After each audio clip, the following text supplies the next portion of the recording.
Every heartbeat tells a story. A silent rhythm, strong and true. But silence helps one hear the call. Your voice can break down every wall. You're not alone in the fight. We stand beside you, shining light. Never shut up, silence helps no one. Raise your voice, lift another until the battle's won. We stand together, stronger than before. Heroes rise when we speak out loud forevermore. Every word's a beacon, shining bright and true, for all the world to see what we can do. Never shut up, speak out loud. We stand together, together.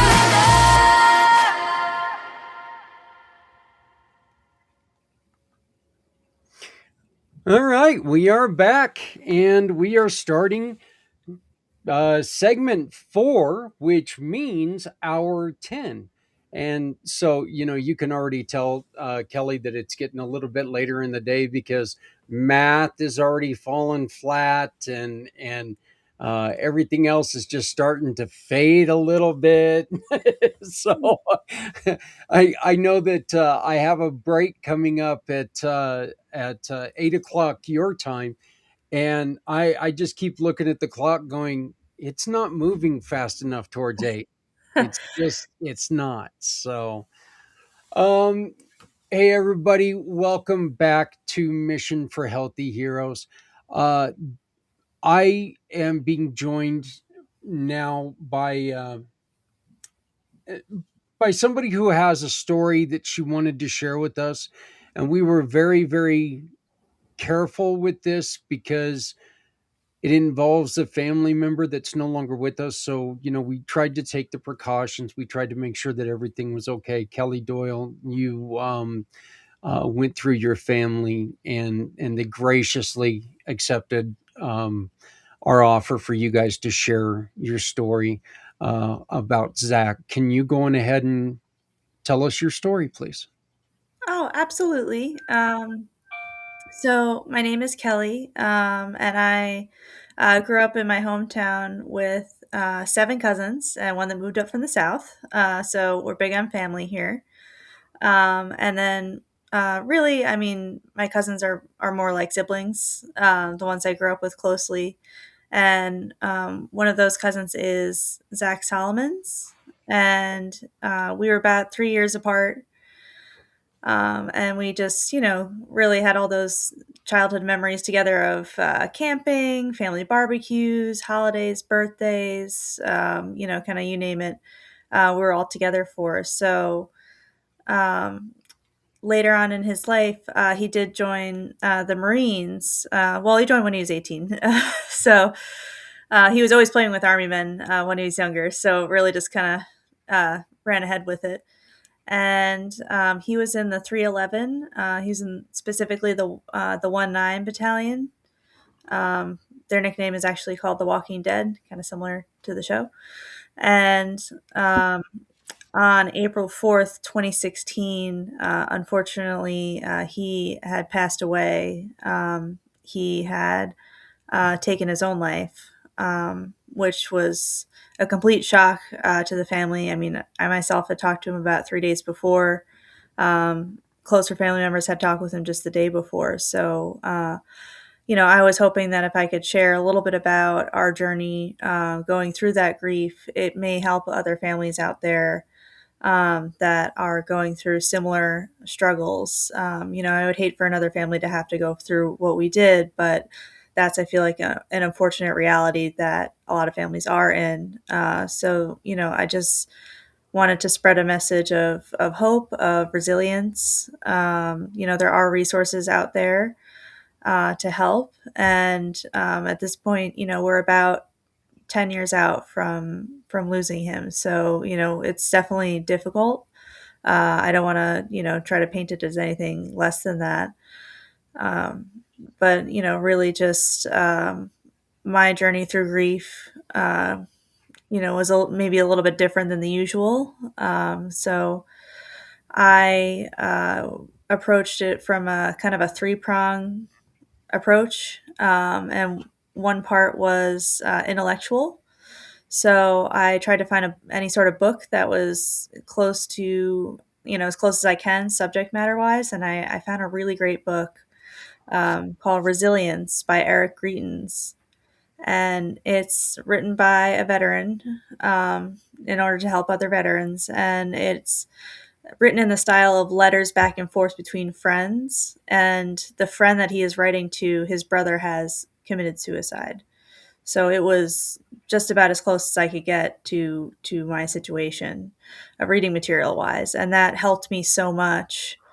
I know it's a lot of people find solace in going to a world of books. I myself always kind of grew up as a little bookworm when I was younger, so that was one aspect of how I tackled it. And then also I did something very physical. I was learning Krav Maga, which is a type of fighting style. 8 points, correct? I'm sorry.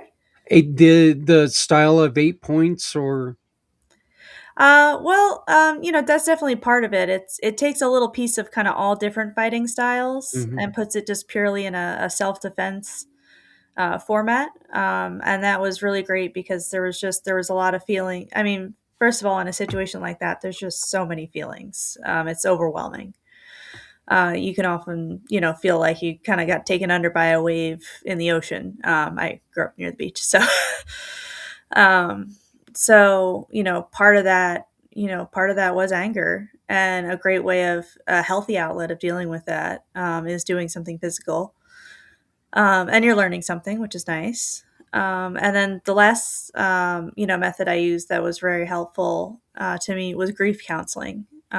It's definitely very important. It's important to go when you're ready to go. I wasn't ready for the first 6 months, but I still went, and it was very helpful. And I think personally, I needed a little bit of time before jumping into it. Everyone's a little bit different. Mhm. But there are just so many resources out there. There's counseling centers, there's support groups. Really, it's just, it's amazing how many people are out there and willing to help. So, um, that's kind of my soup to nuts of why I'm here.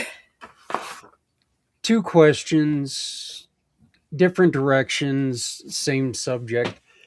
Prior to Zach taking his life, were did you see any signs? And after after he was gone, did you look back and were you aware that there were signs there? Was it, was there anything in which, look, let's be honest here, there's always going to be that guilt that survivors remember, like, how in the hell could I have not seen this before? But we're also ultra sensitive to what is going on, and maybe what you thought you were supposed to see just wasn't really apparent, you know? So, Yeah, so it's a little I didn't see immediate signs. I did notice he was different after he came back from his tour in Afghanistan. That was a very significant time.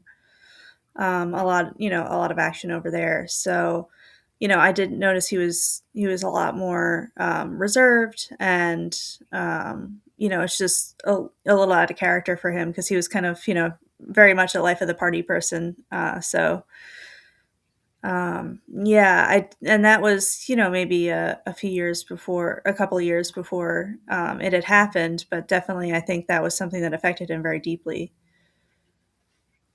and what about afterwards? Were there anything that you felt like you missed?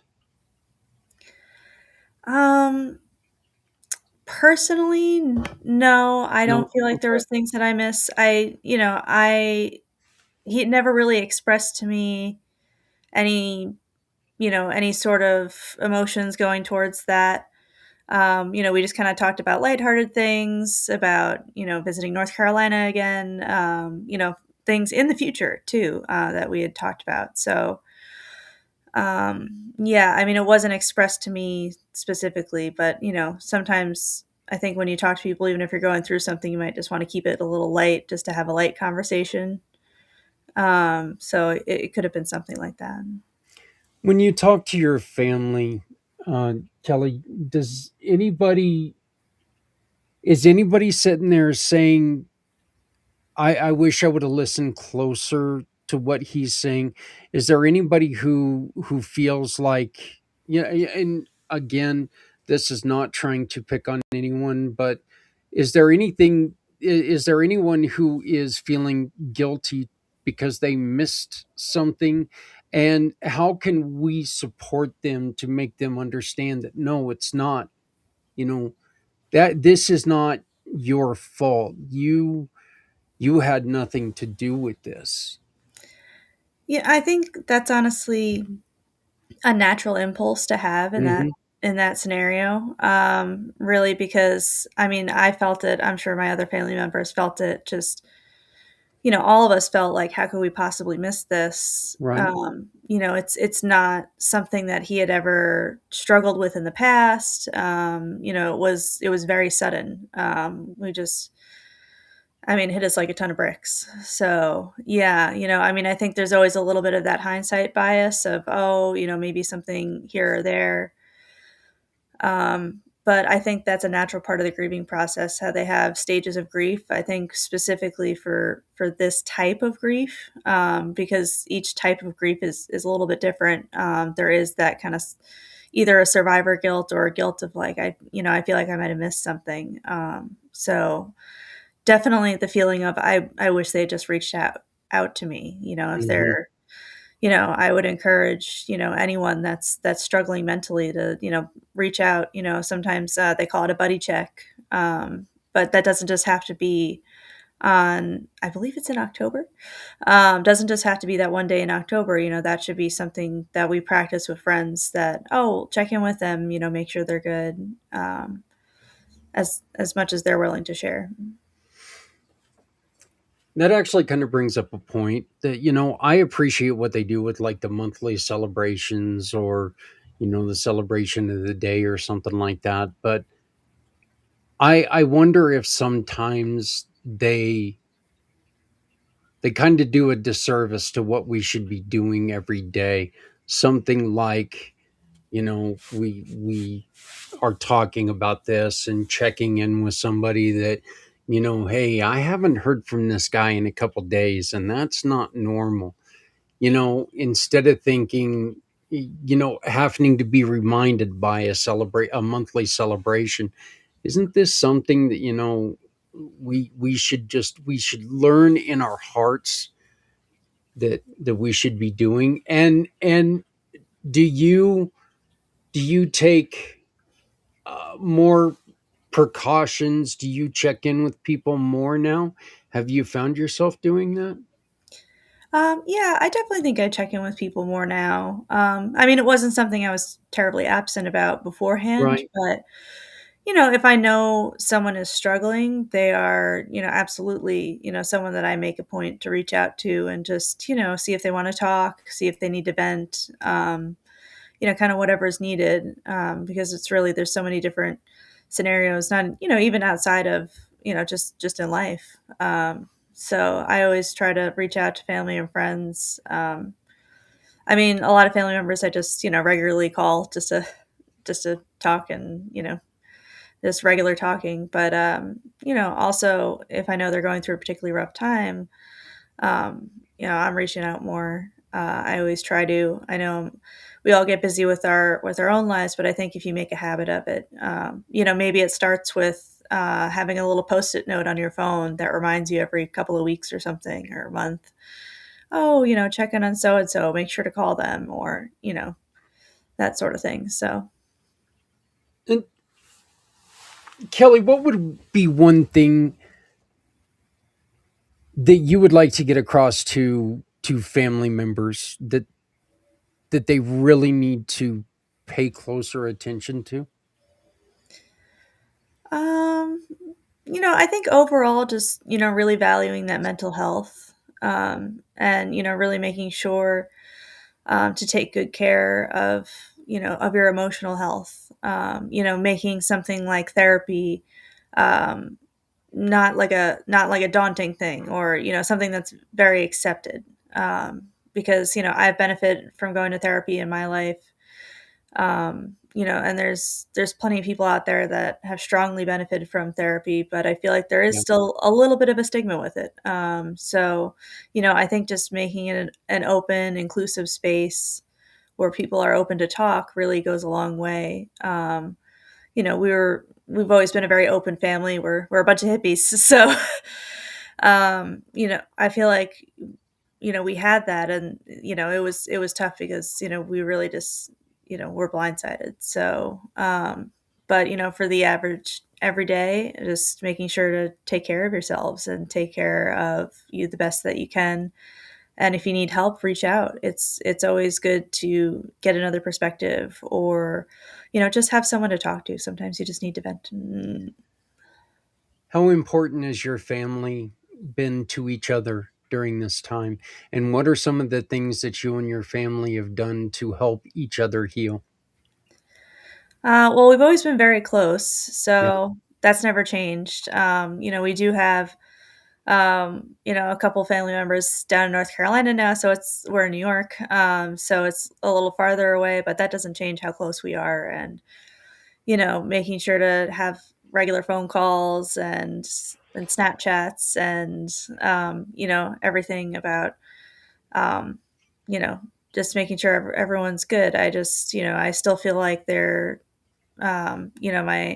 my cousin Zach's sisters are like my sisters. I wouldn't want to have it any other way, and very close. And it's been a journey. It's hard. It's very hard.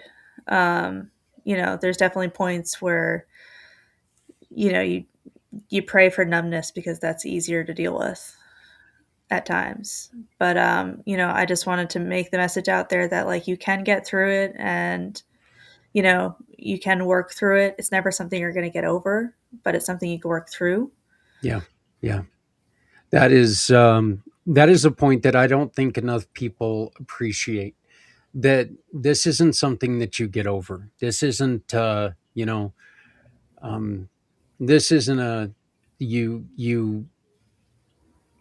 feel sorrow for a couple days, a month, whatever, and then next thing you know, okay, well, I'm okay. I'm back. I'm back. I'm bounced back. So and that's something that a lot of people in a lot of different areas have a bad habit of doing. you know when they see somebody, and it's not that they're trying to be intentionally um disrespectful, but when you see somebody who's coming out going, oh, it's good to see you feeling better, it's good to see you getting back out there, and that's really insulting, because it's grief is there's not a timetable for it. There's not, it's not on a schedule, and it's definitely not on your schedule. I mean, people grieve different. And so, um, one of the questions that we've been asking people, Kelly, today is very simple. We've got the community, or the Come Together Compass, which we're trying to build right now.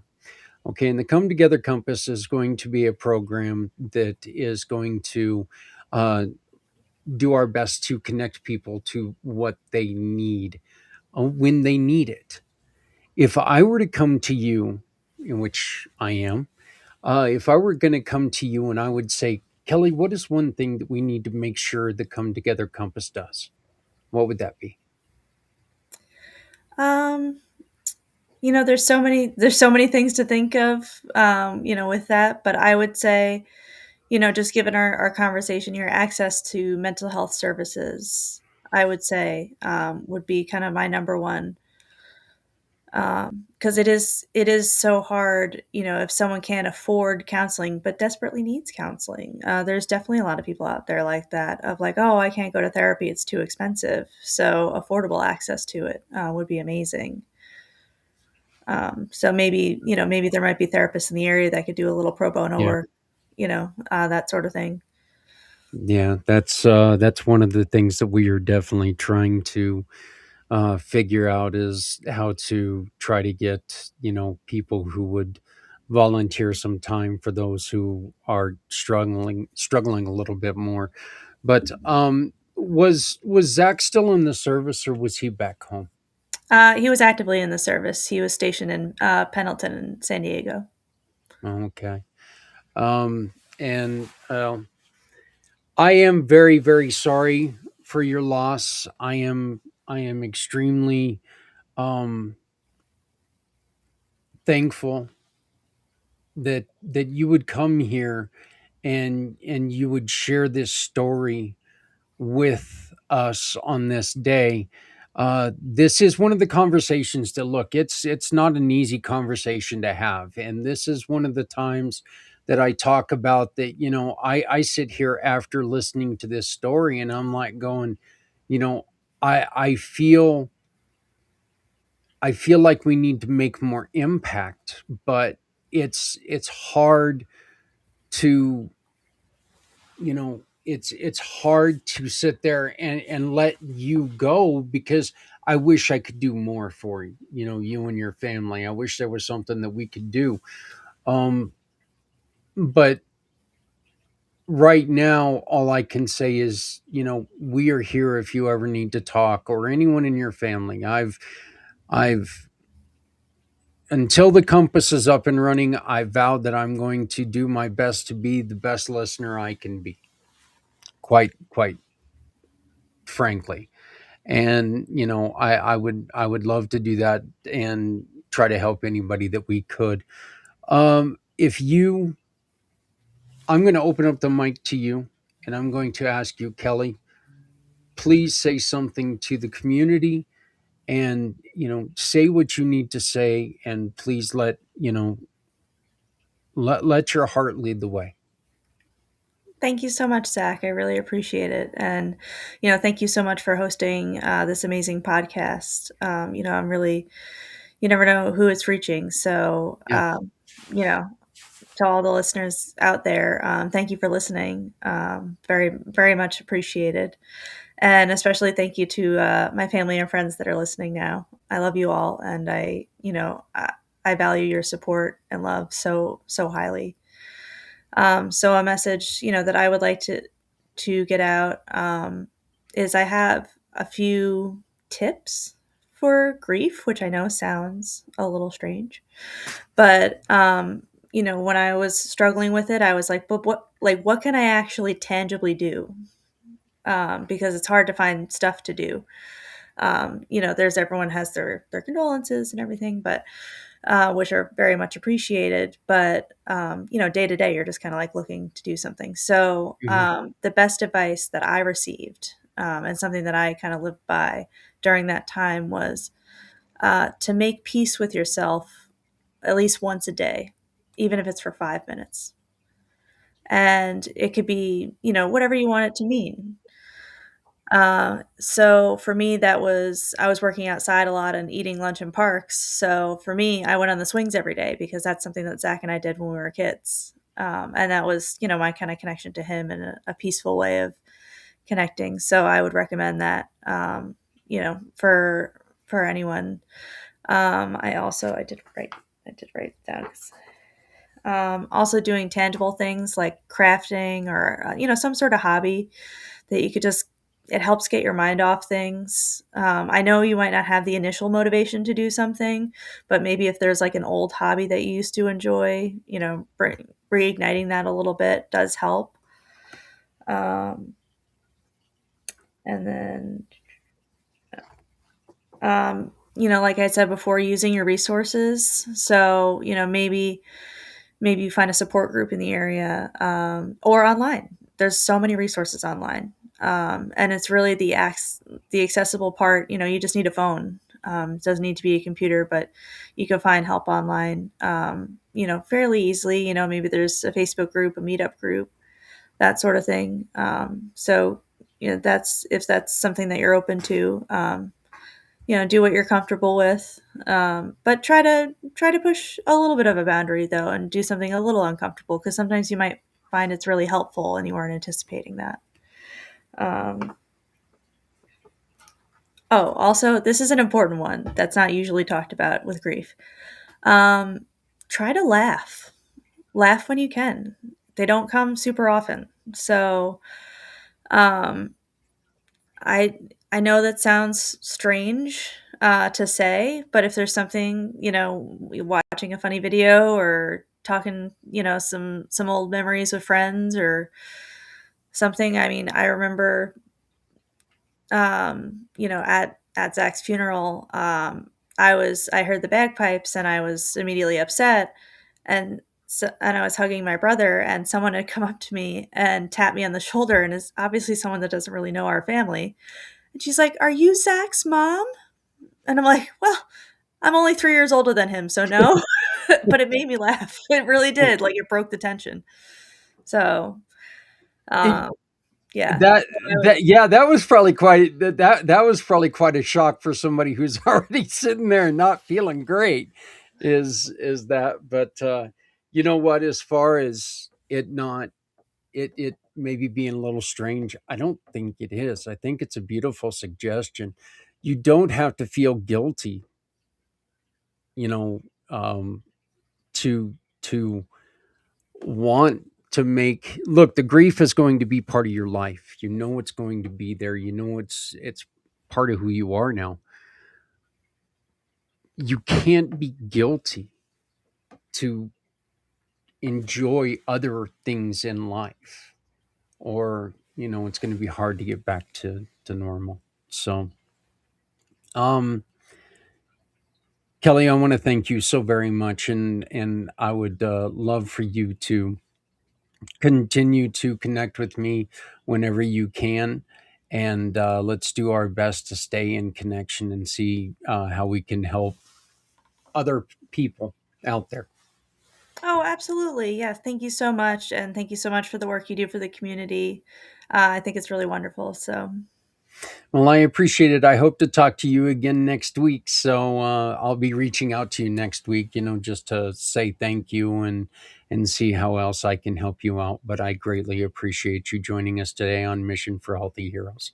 Oh, thank So you so much, and, I hope you have a great rest of the day. Good luck, I know yeah, it's a long one. yeah, yeah. Well, thank you, and thank you to your family who joined us. I appreciate it greatly, and please stick around. We got more great things coming up. So, and just to let you know, we are having a networking thing going on. If you're not going to get buried in snow, of course, but coming up at 6 o'clock your time. So, if you're interested, just reach it back out to me and I can get you the link, and it's just a little fun thing that we're going to do just to get to know some other people and give everybody just kind of a relaxation and get out of this mode and do a little bit of business, get to know other business owners in the area. So you're Okay, more than great. welcome to come back and join us at 6 if you'd like. Okay, great, thank you so much, and, No have a good problem. rest of the day. All right. Thank you, Kelly. Goodbye. Bye. So we're going to keep rolling now, and we're going to bring on two of my favorite. Well, actually, hopefully three, if his internet starts working a little bit better. But we'll see what happens. But we're going to be bringing on three of my favorite people in the world: Mr. Z from Z World Web, Z World Cares, and Frank Monteforte. 40. I got it this time. So, and Mr. Alan Holmes is also joining us. How are you all doing today? So, Fantastic. that's great. I'm gonna try to take off this overlay because it's blocking you guys, and I want to see the smiles on your faces. So But yeah, Z, as you just saw, you introduced me to Kelly, and she was just on here, guys. Welcome to the fourth year of Mission for Healthy Heroes. I appreciate you all coming in and joining us.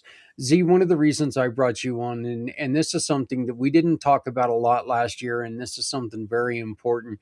You started a new program, and I really, really, really want to uh, put an emphasis on Z World Cares and ask you to inform people, tell people, and invite people to join what you've started, and tell people what's behind the purpose of Z World Cares. Of course, Brother Zach, and it's always great to see you, Zach, Frank, and General Allen. I want to start out by saying thank you so much for having me here. And of course, General Allen, thank you for your service. And for those who are watching and serving, thank you for your service. Uh, and of course, always great to hear Kelly and your talks as well. And I don't mean to beat around the bush. And your services that you provide, Zach, Frank, Kelly, and General Allen, and those watching, is truly commendable. And I appreciate the fact, Zach, that you're willing to let me talk about See World Cares. Uh, and the goal is quite simple: is to show Z World that you care, just like the community pay it forward, where we always come together without feeling alone.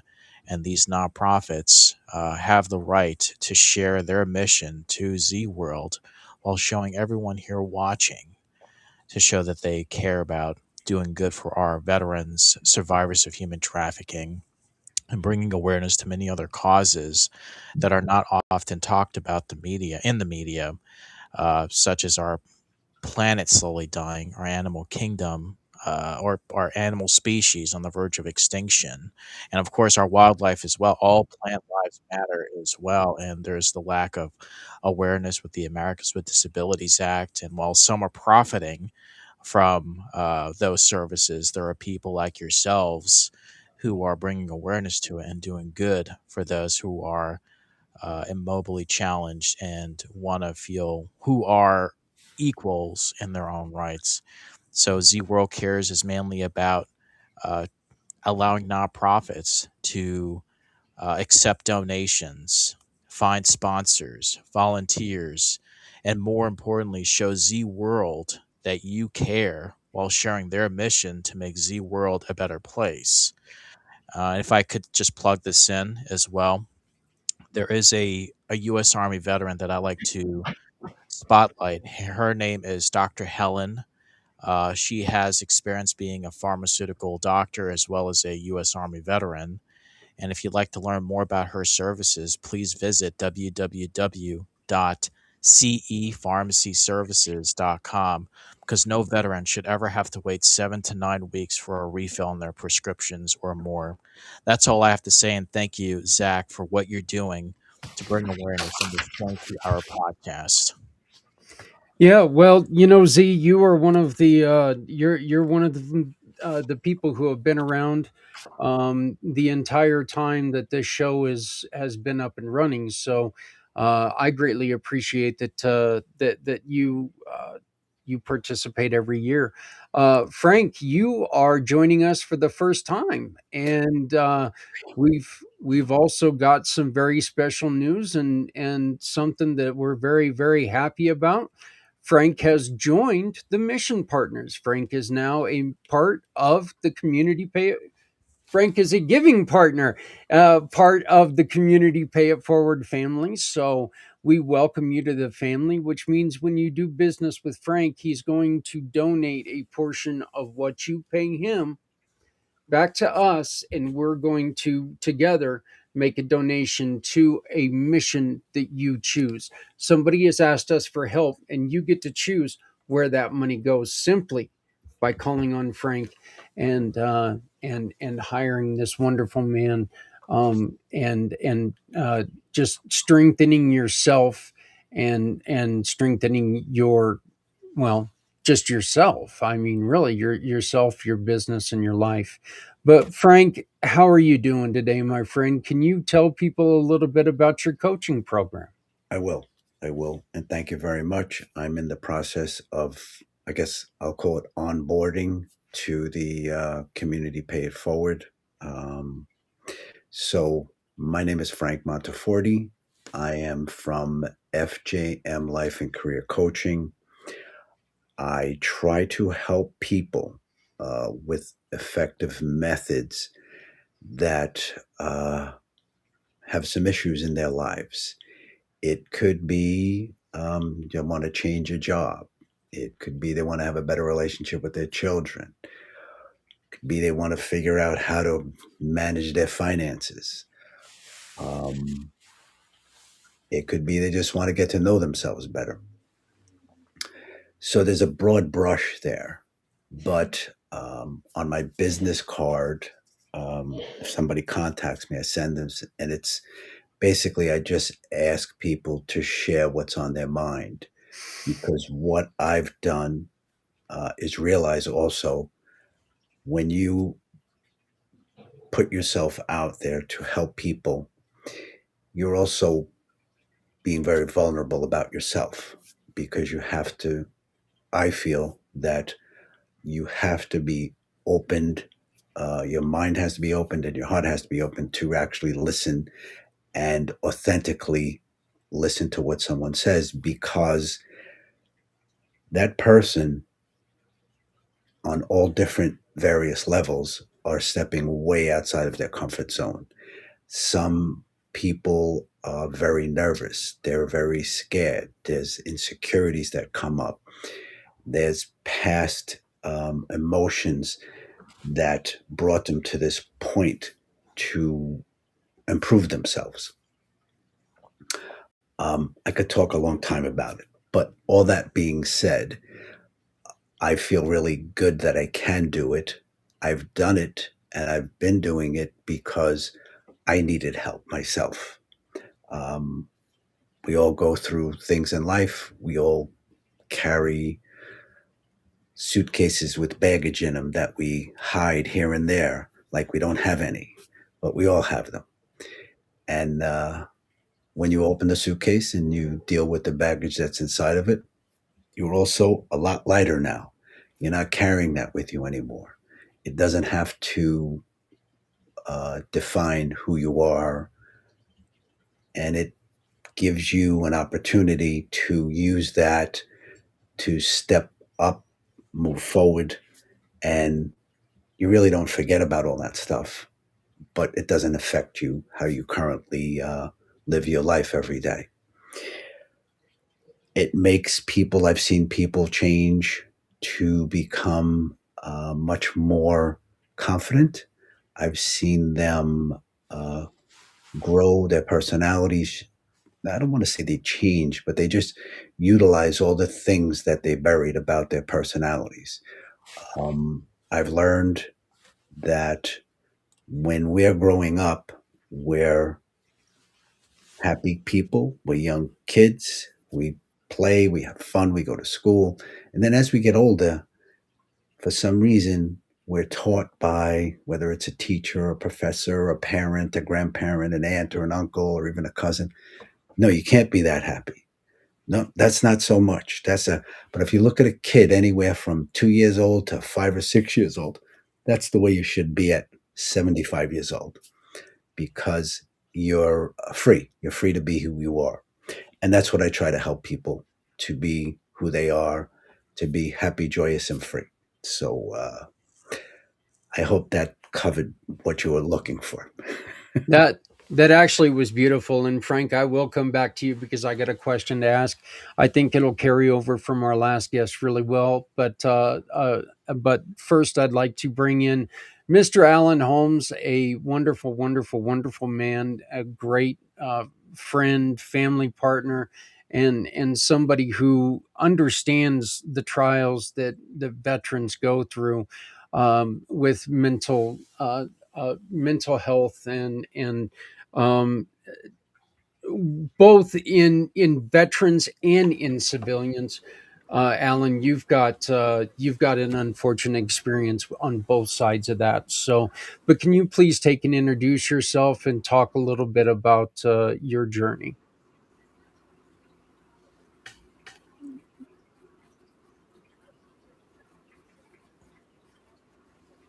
Yes, good morning. Can you hear me, Yes, yes, we got a lag, but yeah, we my got you. friend? Yes. Okay. Well, yeah. Good morning. Good morning, Frank. Hey, this is Z. Nice to see you as always, my friend. Thank you, Zach, for helping me. You know, the veterans in our community are dealing with this on a daily basis. Um, my wife is not a veteran, but she has mental illness, and on a regular basis, a daily basis, we go through her journey. Her She has better days, but there are dark days, and it is something that, as a veteran, I saw that I was fortunate to get out 72 hours before the Gulf War started, but there's a lot of things that the veterans go through, like myself, survivor's guilt, but we continue to go through this journey together, because I know that this is something that we must lower the number instead of raising it. My journey is just simple: to collaborate and connect and network with many individuals who are having different uh, days and nights, that they just need to be heard and to be listened to.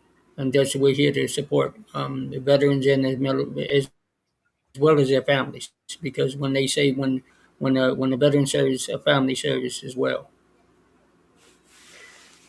Let me ask you this, Alan. You just brought So it. I appreciate you allowing me to come in and just Yeah. Let me ask you this, Alan. You just mentioned like survivor's guilt.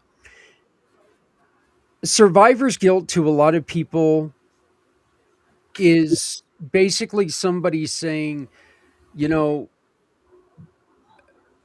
when it's your time to go, it's your time to go. And there's more to it. You know, you just said you were just yes, hours away before you could have been shipped off to a battlefield.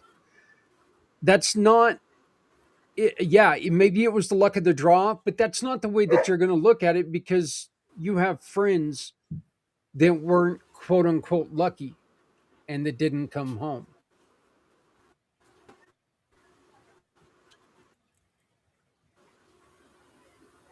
correct.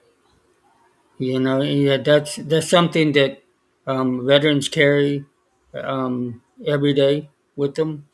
And one of the things I do remember, my brigade commander said before I left, he says, one thing about a veteran, he says, once a veteran is always a veteran.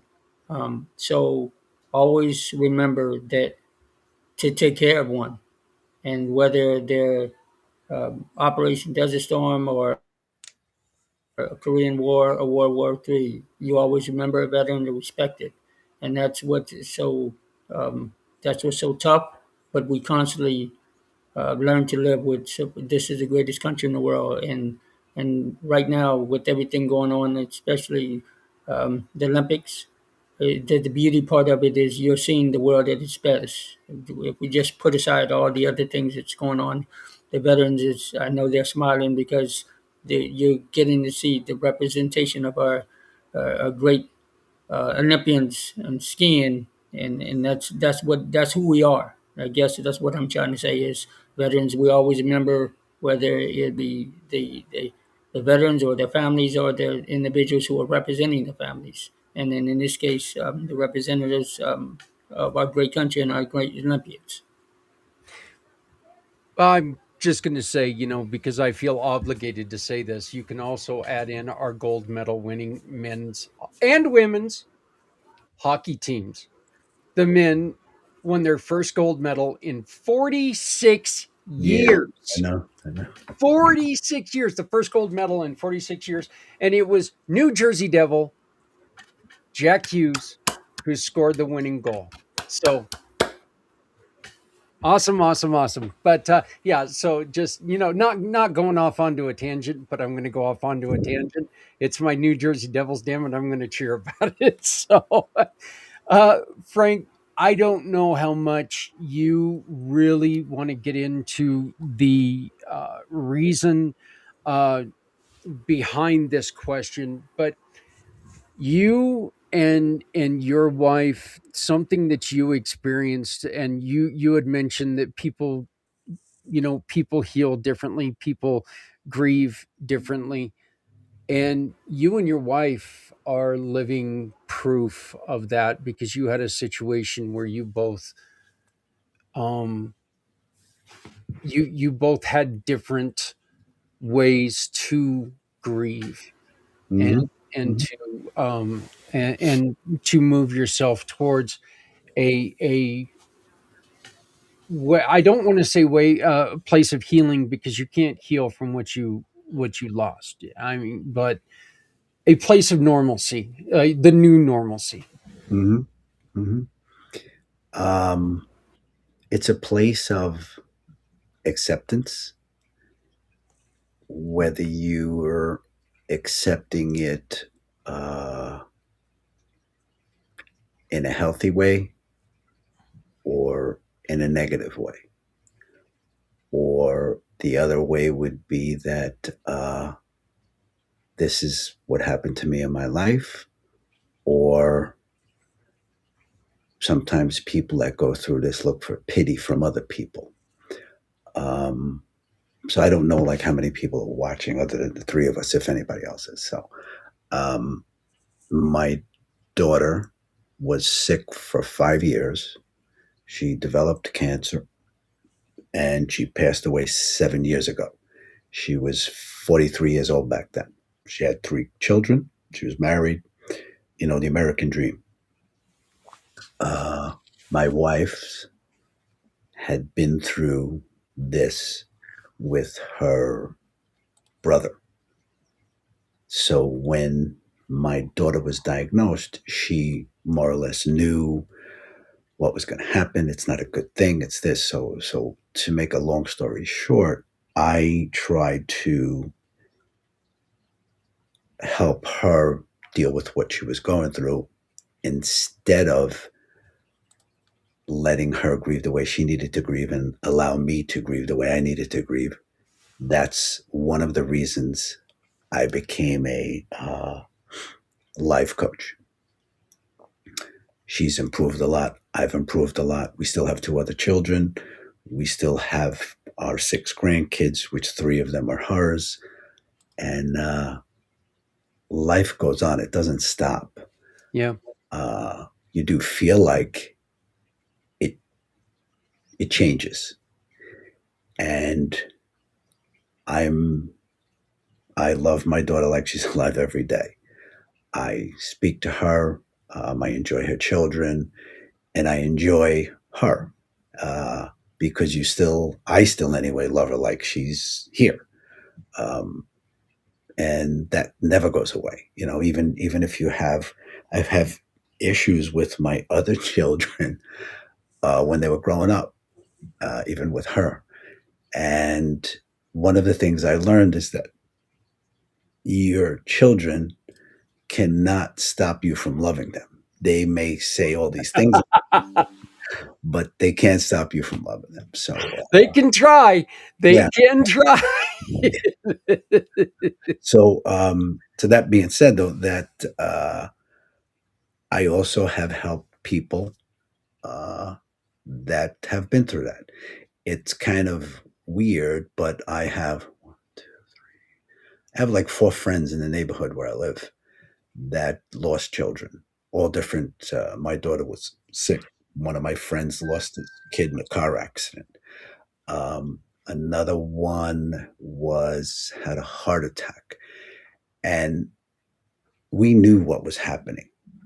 And it doesn't make it less when it does happen. But I was grateful that she wasn't just ripped out of our lives, like having a heart attack or being in a car accident, because it's like you see them and talk to them, and then you expect to do that tomorrow too, and it doesn't happen. So life goes on, and I'm grateful that I have her memories and that she was in my life. Frank, I'm going to ask you this question first, and then I think I'm going to move it around and ask all three of you. But I I have a problem with the usage of past tense when somebody passes on. My grandfather, who has been gone for 40 years now, You moved on. he moved on, but he's my grandfather. He's still here because he's still here. Yeah, Look, that's I exactly what. mentioned it a couple times today. Uh, This is my grandfather's driver's license from 40 years ago. it's okay. It is with me today and every Yep. m- uh, mission for Healthy Heroes because he is an important part of this. It's always right within reach because he is here. He is one of the reasons that I do what I do. And is is that a potential way, Frank, that you see maybe people can heal a little bit? Is to not consider them gone because they're never gone out of your heart. So don't try to force them out of your life. Maybe refer to Heavy. them That's as, a heavy question. That's a heavy yeah, question yeah. I because understand. And that's the that reason why I wanted to ask you that's first. up to the individual. What you just said about my grandfather is here. That's where I put my daughter. Yeah. I actually have a because I had to figure out like how do I keep going on. So I feel like I have an etching on my heart, and that etching is her. Um, but again, I understand what you're saying and where you're coming from, but that's kind of very difficult to suggest to someone that this is, like what works for me may not work for them. And if I do help someone with that, which I have, and you speak to them and you have, I want to use the term like a meeting of the minds about, okay, so this is what happened to you and this is how you're dealing with it. And can you try this or can you try that? And I agree with what you're saying, but that decision has to be that person's decision. Like what I do. I do not, and it's hard for me because I always try to tell people what they should do, and I try not to use the word should anymore. But the decision that someone makes in helping themselves, I believe they need to make, and the decision that's made, it may be a good one, it may be a bad one, but it's their decision, and that's how life is. That's authentically life, and the other thing is that no matter what happens in our lives, we're going to be okay as Yeah. long as we believe we're going to be okay. If you Yeah. don't believe you're going to be okay, you're not going to be okay. Right. And I don't I would never tell anybody that that's what they need to do either. I am just saying that is one way that I think, me personally, that's one of the reasons why, and it took me a long time to admit that, that he's not gone. He's still here. Yeah, It took a while for me to figure that out. And then I started feeling better knowing that I could talk to him by simply shutting my eyes and talking that's right. because he could still hear me Yeah, because he's here. And so it to me is just one of the I think that's one of what I'm trying to get across is this is one of the ways that maybe we could approach people and say, this is one of the things I do. And leave it to the person to that's right. That's right. consider, Yeah, are they going to do that or are they just going to say, no, the person's gone. They're not there anymore. And, yeah. but I really truly feel like, it's kind of I don't like saying that, somebody used to be a person. No, they're still a person. Even though they're not walking the earth anymore, they're still a person. They still exist. They I exist. used I used the term that they passed on or moved on. Yeah. it's like it's and that's how I deal with it. Yeah. Alan, what would be your thoughts on this conversation?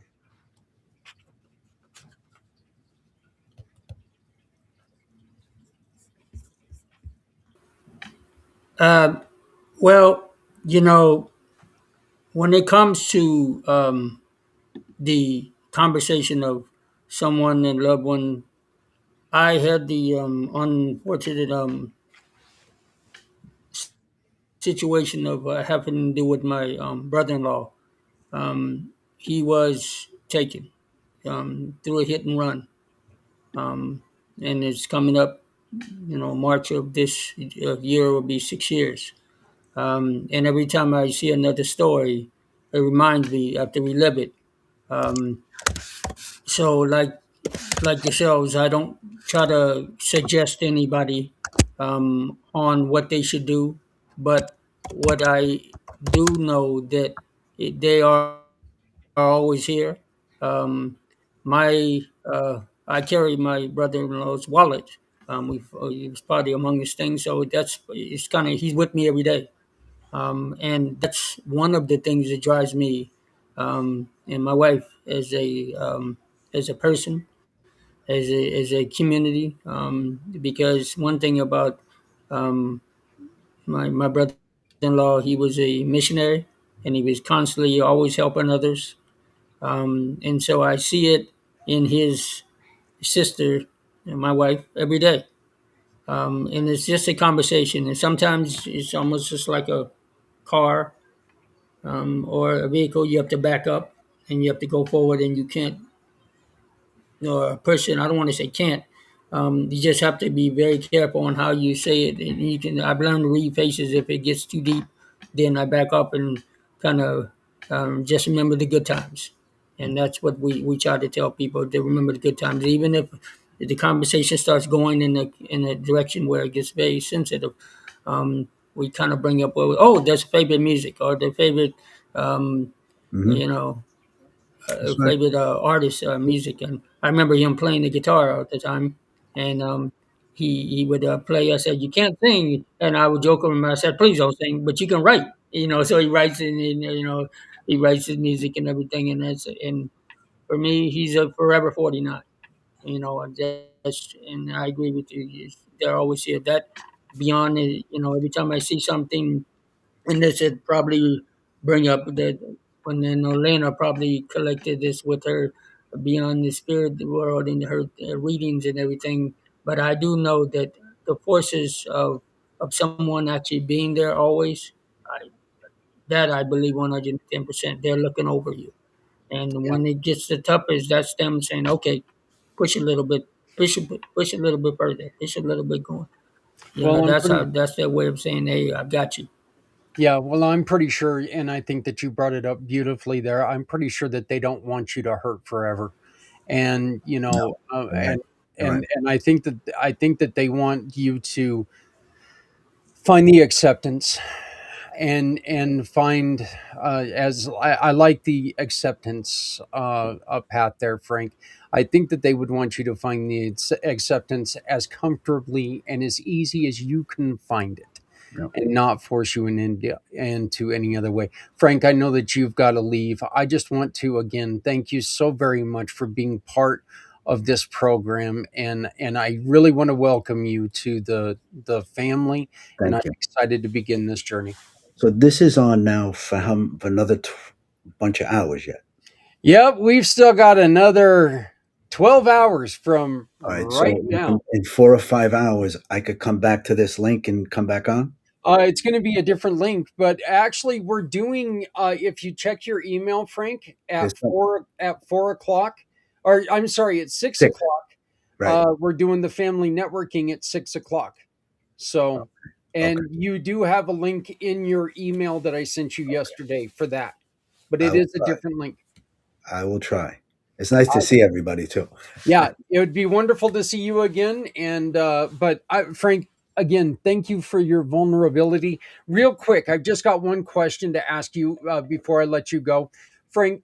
If you could ask um, people to do one thing to try to bring everyone together, what would that be? What would you want to improve for us to be better as a human species? Really simple. Just to be kind to each other. Thank you, sir. That's it. Thank you, sir.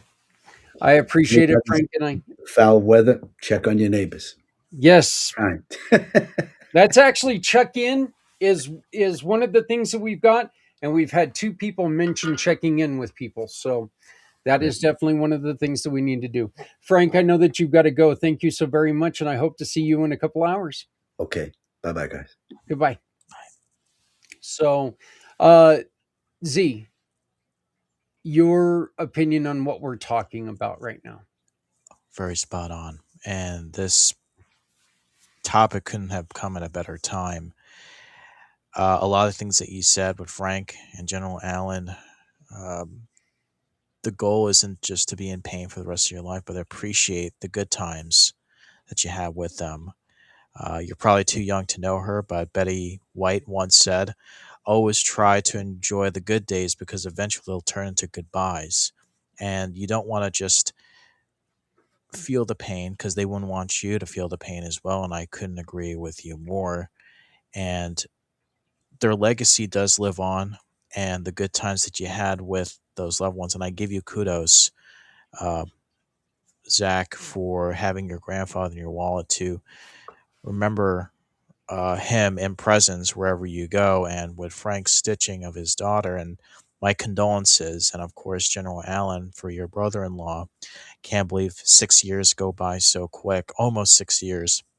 Soon enough, it's going to be 60 or more years. And my thoughts ultimately are I agree with everything you all said. And if I could just drop one more quote here, again, probably before your time, Bob Marley once said, "When you Yes, think when you think positively, everything's going to be all right. So if you do believe that everything's going to be okay, it's going to be okay, brother." And my sentiments are with those who have fallen but not forgotten, because the work, the effort, and the sacrifice that you've done for this country, civilian or veterans, it'll leave a legacy that's everlasting. And having a piece of uh, their footprint in our lives will last forever. So my thoughts are just do good because everything's going to be good. And if you feel that everything's going to be okay, things will get better, then you know it. If you're seeing the darkness, that's all you're ever going to see. But if you see that little speck of that light at the end of the tunnel, you're going to see things, you're going to see a bright future ahead of you and all those that want you to be happy. So, again, my thoughts are just see the bright side and it's all going to be okay. And I agree with everything that you, Zach, General Allen, and Frank said about just keeping your head up and march on, just like our veterans. so I wanted to bring my dad in here because, as soon as you mentioned Betty White, my dad came into the room. It was something he was waiting to hear. Uh, it's no secret that my dad had a huge crush on Betty White. So, he's a Betty White fanatic. Dad, we've been talking this Yeah, Bob. last half hour about what is your thoughts. How do you keep from thinking that when someone passes on, how do you accept that? What are some of the things that you do to make sure that you can still remember them? What I do is I never talk to them as they were past tense, Yeah. because they're not past tense. They're still there. They're still in my heart. Yep. Part of what makes it easier, if you want to say, which is ridiculous, but uh, if somebody has been in pain, right? I feel that he don't. He his pain, their pain's gone, right? So I I feel like their pain's gone. So there's something. Uh, I just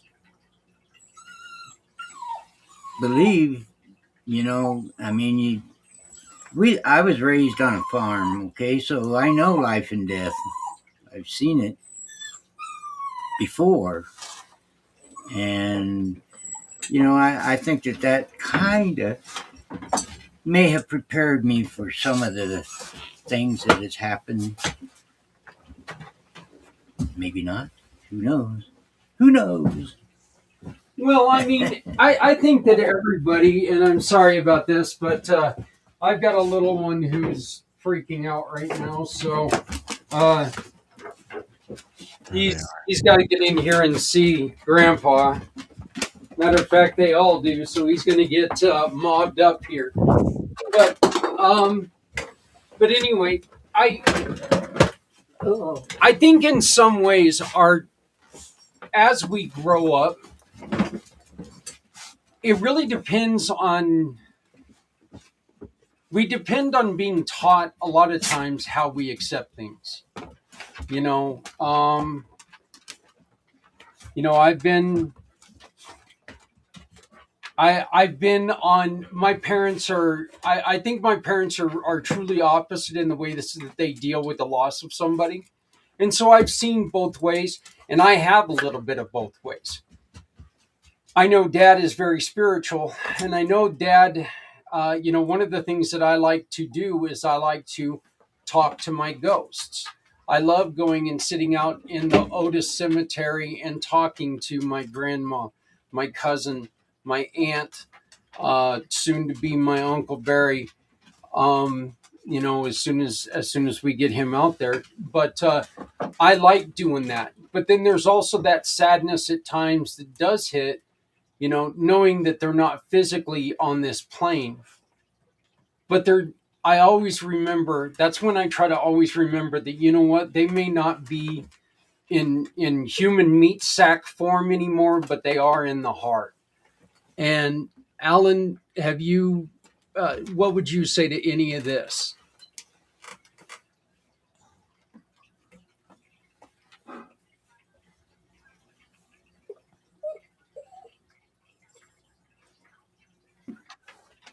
I can unmute here. One thing I would say is I agree. Is you have to keep them in your heart, and usually when it's the toughest, and you start remembering, um, like you say, the good times, and whether it's a music or it's ice cream cone or a favorite TV show. I know my wife constantly looks at a lot of the shows that her and her brother grew up with, and she's got me hooked on it a little bit. So I always say, you remember the good times, and you'll get through this. This is a journey. It's not a marathon; it's a journey, in my opinion. And we all go through different journeys, and at some point, um, we are going to be seeing them again. Um, and so I tell everyone on a regular basis, just live life. And there was a good friend of mine, and don't mind sharing his name, Joe Hawk. He was from LinkedIn. He always says, "Leave a person better than you found them." And so that's why every time I meet someone, Mr. Clayton, nice to meet you. I see you're surrounded by the loved ones. Say that always leave a person better than you found them. You know, and if you Yeah, can yeah, live by yeah. those words, then every day is a gem. Yeah, the family is here. That's for damn sure. So, Grandpa comes downstairs and these dogs, they really freak out. They act like they never see the guy, and they see him quite often. But so, well, gentlemen, I want to thank you both very much. I know that you guys are probably going to be joining us at 6 o'clock, and Alan, 3 o'clock for you for family networking. I look forward to seeing you guys again. But I do want to thank you both very much for joining us again this year. You both have been here for the entirety of this program. When we started it back in 2022, you were here. We're in our fourth year now, and you guys have appeared, and you guys have done a wonderful job. Mr. Z, I'll go with you. let's give our websites and for Z World Cares and Z World Webs. Thank you so much. And if I could say this, Pop, it's finally good to see your face, and thank you for your service. Good to see the puppies. I had no idea you uh, were in a farm, and I could see why you grow so many great things of your stories. And of course, if you'd like to learn more about Z World Webs, please feel free to visit zworldwebs.com. But more importantly, show Z World that you care at www.zworldcares.org. And a big shout out to the community pay it forward for making us feel like we are a part of something in our community. Thank you, Zach. Really appreciate you, General Allen, and of course, Pop and the puppies or poppies. Thank you. Thank you. Ellen, let's get your website and your email and everything out there so people can contact you. Well, absolutely. And I echo Mr. Z's incredible shout out to Senior Clayton. Thank you for your service, sir.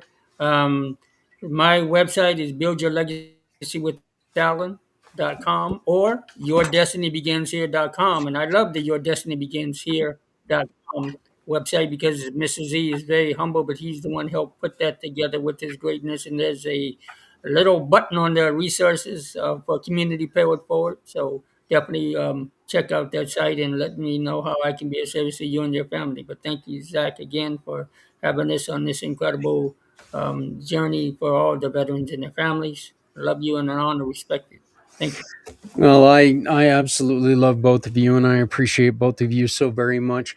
Just to let everybody know, if you want to learn more about the Community Pay It Forward program, talking to either one of these gentlemen is a perfect way to do that. Mr. Z is the creator of CommunityPayItForward.us. He is the mastermind behind the website. He's the one who got that up and running, and he's the one who turned it from chaos to a masterpiece. And then of course I got a hold of it and made it chaos again, but still, you know. And Alan is an official member of the Community Pay It. Well, they both are, but they're official members of the Community Pay It Forward family. So they are part of the family, from being giving partners to being just business partners with us. So if you want to know more about, if you want to learn more about how to become a partner with Community Pay It Forward, get a hold of Alan, and you can help him grow within the company, and you can help us help others. So, gentlemen, again, I look forward to seeing you guys a little bit later on here in about a little less than 4 hours. Z, grab your snow brush, because Kelly said that it looks like you guys are going to get another blizzard. So, you know, Alan, I guess I don't have to tell you to grab a snow brush there in LA, right?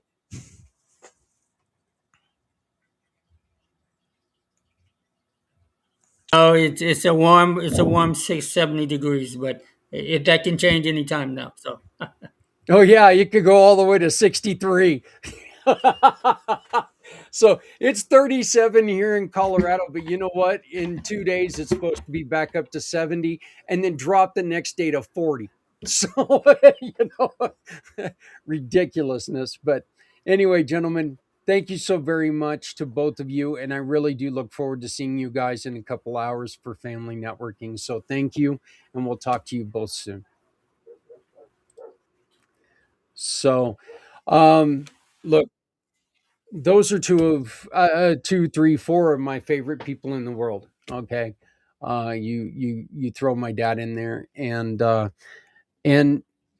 there's there's so much when it comes to just wanting to make sure that other people are doing okay in that group. Every single one of us has gone through things that we can take, and we don't have to instruct you on what you should do. That would not that's not going to help you. What's going to help you is we can say, look, this is what I've been through. This is what I did. You take this information as you want, you know. If you find it helpful, great. If it's something that's not going to help you at all, I understand. I understand, you know. We don't have to do that. So, one of the things that we're working very, very closely with Z World Cares on, and they are actually by the way, if you join the community, if you're a nonprofit and you join as a mission partner in the Community Pay It Forward family, you also will get a listing on Z World Cares. And we do that because we want you to be seen.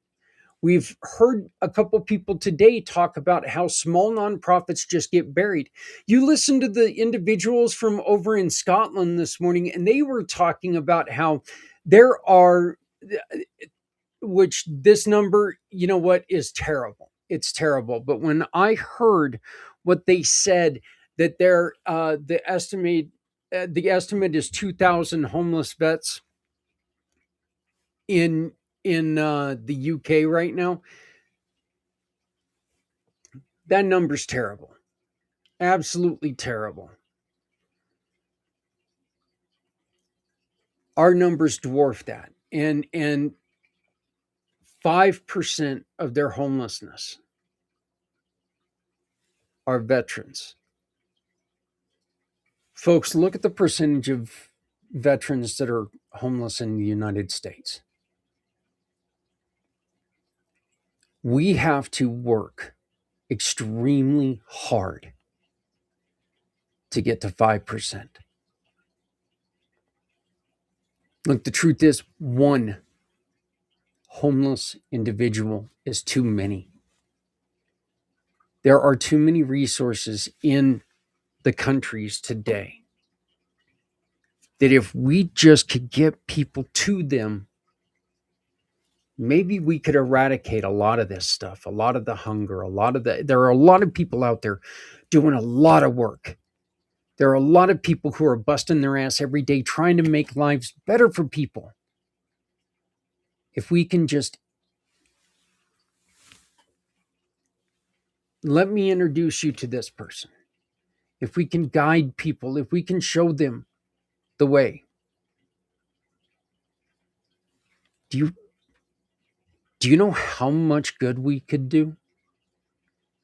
Well, that is one of the hopes of the Come Together Compass. And here in about it looks like it's going to be about 2 hours, we're going to run a special that I recorded earlier about a real in-depth description of the compass. But right now, and I received this video this morning from the kids at ASU. I almost cussed and called it a wrong college. They probably would have stopped working with me at all. But they wanted to show you where they were at with the Come Together Compass.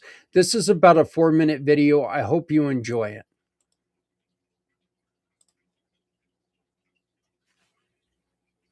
Well, I hope it plays. Thank you. Hi, everyone. This is Tyler Thompson at ASU Poly.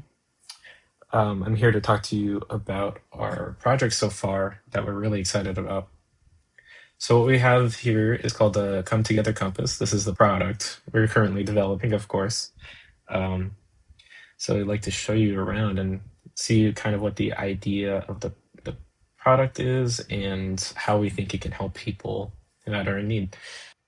So right now on the side here, as you can see, these are just sample locations, but the idea is that we're going to have these resources with our partners, where if you are struggling with something or you need help or need assistance, you can come on the compass and find somewhere or something that can help you. And the idea of that is multifaceted. It's this map, it's the resources provided, and it's also a chatbot functionality, which we'll show you in just a second. But for right now, I'll just show you what the idea of it is. So I'm around here And let's say that maybe at ASU Poly they have some sort of event for people in need. So we can click on here and it'll focus up on the map. It's just like Google Maps basically. But if you click on it, you'll see the information about it. The idea is that we have the partners on the side and they have certain, let's say it's like an event or something to that nature where they can put on the map, and then you can see the information here. You can go to their website, you can see a description of it. We're also going to want to implement a video functionality. So if you click on it, it'll go to a YouTube video that the sponsor has recorded as well. But right now you can just get directions straight from Google Maps. And yeah, that's kind of the idea of the map section where you can see kind of resources around you in a natural Google Maps way, or in a navigational way in general. And then you can see resources that you need. With this chatbot functionality down here, their name is Chatty. It's just examples for people who have need grounding techniques or breathing exercises. For example, if I type grounding techniques, it'll run through some techniques. Like I said, this is a very basic chatbot functionality right now. We're actually in contact with counseling resources at ASU that can help us flesh out this chatbot a little bit more and maybe give it a bit more features. But the idea of it is, it's not a medical chatbot. It's not AI or anything like that. It's a very simple chatbot that somebody can come here, and if they just need breathing exercises or grounding techniques, they can get it. If there's something more at play, or if there's a crisis situation, we want to be able to forward them to people that can help them. So this is kind of a way to get people the help they need, even if it's just like the smallest bit of help. That's always super helpful. So that's the idea behind the chatbot. So yeah, that's the functionality of the front end for users. How they would interact with this website is through this map functionality as well as a chatbot. It's all developed using open source technology, which is great because we would want to be able to have other people, even in other countries, be able to take this technology and use it wherever they have. So that's just kind of what's great about open source technology in general. But I won't go too much into it. But yeah, that's pretty much it. Hope you like what we are making so far, and yeah, thank you. So that's just the beginning of what the Come Together Compass is starting to look like. And as you saw, there's already a lot in there, and there's so much more to go. Okay. There's going to be a component of where you can take and connect with people in your community to make sure that we have less good items going to landfills. And these items will go to people in the community who need help. So instead of taking a perfectly good couch and putting it into a landfill, we can take and give it to a family that is sitting on crates or sitting on a kitchen table or sitting on the floor. Just because they can't afford to go out and buy a couch doesn't mean they don't deserve one. This is going to be a way that we can take and communicate together to where nothing gets sold. Look, we're not in the business of selling, with the Come Together Compass is not going to have anything to do with selling. It's going to be about giving. It's going to be about connecting and supporting. You're going to have wonderful people in there that offer free services to people in times of desperation. You're going to be able to find somebody who can talk to you, and then we can gauge together where we need to go for the next step. But at least you're going to be seen. We're going to find a way for people to get seen immediately instead of waiting for the 9, 10, 12 days, 3, 4 months down the road. We're tired of people feeling hopeless and giving up. We're tired of people not feeling like they have anything to go forward with. So, our next guests are mainstays, and I love it. I love having them on. I will say this gentleman's story for the Christmas event, Miracle of the Season, still to this day, I'm getting comments about the depth and the heart of his story. And I you know, I think it added a lot, and I think it proves what you can do if you don't give up. So I'd like to first bring on Suzanne Simpson. How are you doing? I'm doing wonderful today. How are you? Well, we are now 11 and a half hours towards the end. So, Wow, it's a long marathon. yeah, hey, almost halfway there. Here in 30 minutes, I'm halfway there. So, but everything's moving along. And also joining us right now is our great friend. His show is the second Wednesday of every month, Mr. Les Simpson. How you doing, buddy? I'm doing great. I thought that was interesting before. In fact, how is that different of what he's doing? I only caught the last of it. Of Because when we downsized, we gave a lot of stuff away through a Facebook program. What's it called, Suzanne? Facebook Marketplace. Yeah. No, We the didn't give it freebie. away. We actually sold it. Yeah. No, the giving away through. Oh, that was through the veteran group. Yeah. No, you had people pick it up at our Oh, porch that was all a the time. free Facebook group that was for a no zero sell. Like Right. What was it called? I'm not remembering. Yeah, see, Okay. we've actually got an app here in northern Colorado called Greeley Free Site or Okay. something like that. Yeah, what we want to do though, Les, is we want to make sure we're working real hard to make sure that people aren't getting scammed because unfortunately a lot of times, and with Facebook being like an open platform, there's a lot of potential, and it's easier Oh, for sure, sure. people to scam them. And one of the things that we're really trying to do is we're trying to make sure that people understand, look, when you do this, you make sure you never go anywhere alone. And if you were the one giving 100. stuff Yep. away, you don't invite people over to your house unless you've got someone with you and a neighbor watching. Okay. Sure. You make sure you are protected at all times Yep. because we're very conscious on that. Look, am I naive enough to think that bad things aren't going to happen? Unfortunately, that's just kind of the way of the world right now. Yep. But if we can take every step that we can to support people in every way, if we can keep some of these good items out of landfills, if we can Oh, help sure. families along the way, let's do it, You bet. and we can take this program that we're building and really turn it into something special like that. So, Yep. Yep. but so Susan, let's start with you today. And let's I know that you are a psychotherapist, correct? Correct. Hmm. Correct. What are some of the things that, and I know that you cannot be specific, but in the world that we've got going on right now, what are some of the things that people are really struggling with?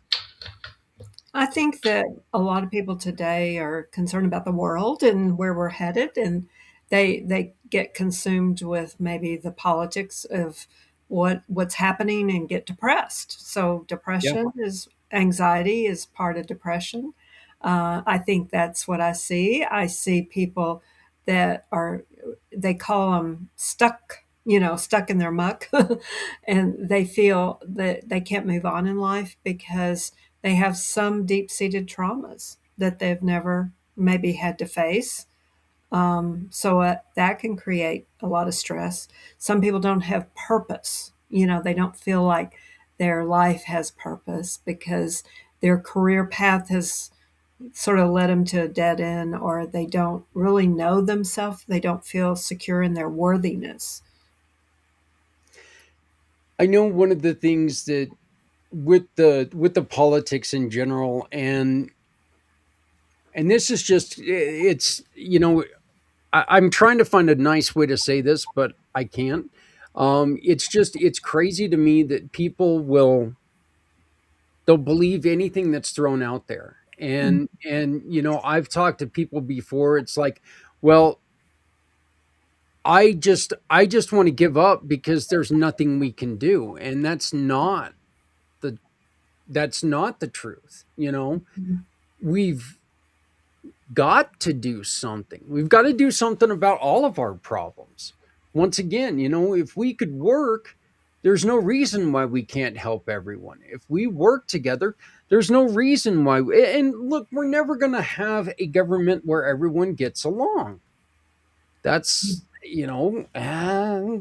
sorry, hate to, hate to disappoint you, but there's never going to be a government where everybody's going to go, I like this guy. Okay, it's just not going to happen. So, you know, but what are some of the things that we can do that we can do to help other people that are falling into those feelings? Well, I think, it's kind of the old saying is what you focus on grows bigger. And so I think that when people focus on the news, that, we don't even know what we're getting half the time, because the media is it can be misconstrued. So I think, you know, focusing on things that are going to give you uplifting thoughts, gratitude is very important to have. It actually, they've done studies that it opens up the frontal part of the brain and allows the person to feel more connected to others and themselves and God. So I think, that's important. I think if you recognize that you're depressed, I think you need to seek some help because usually there's some underlying issues that you haven't discovered, and that maybe all this political thing is disrupting something inside you. Why are people so opposed to accepting help and seeking help? Yeah.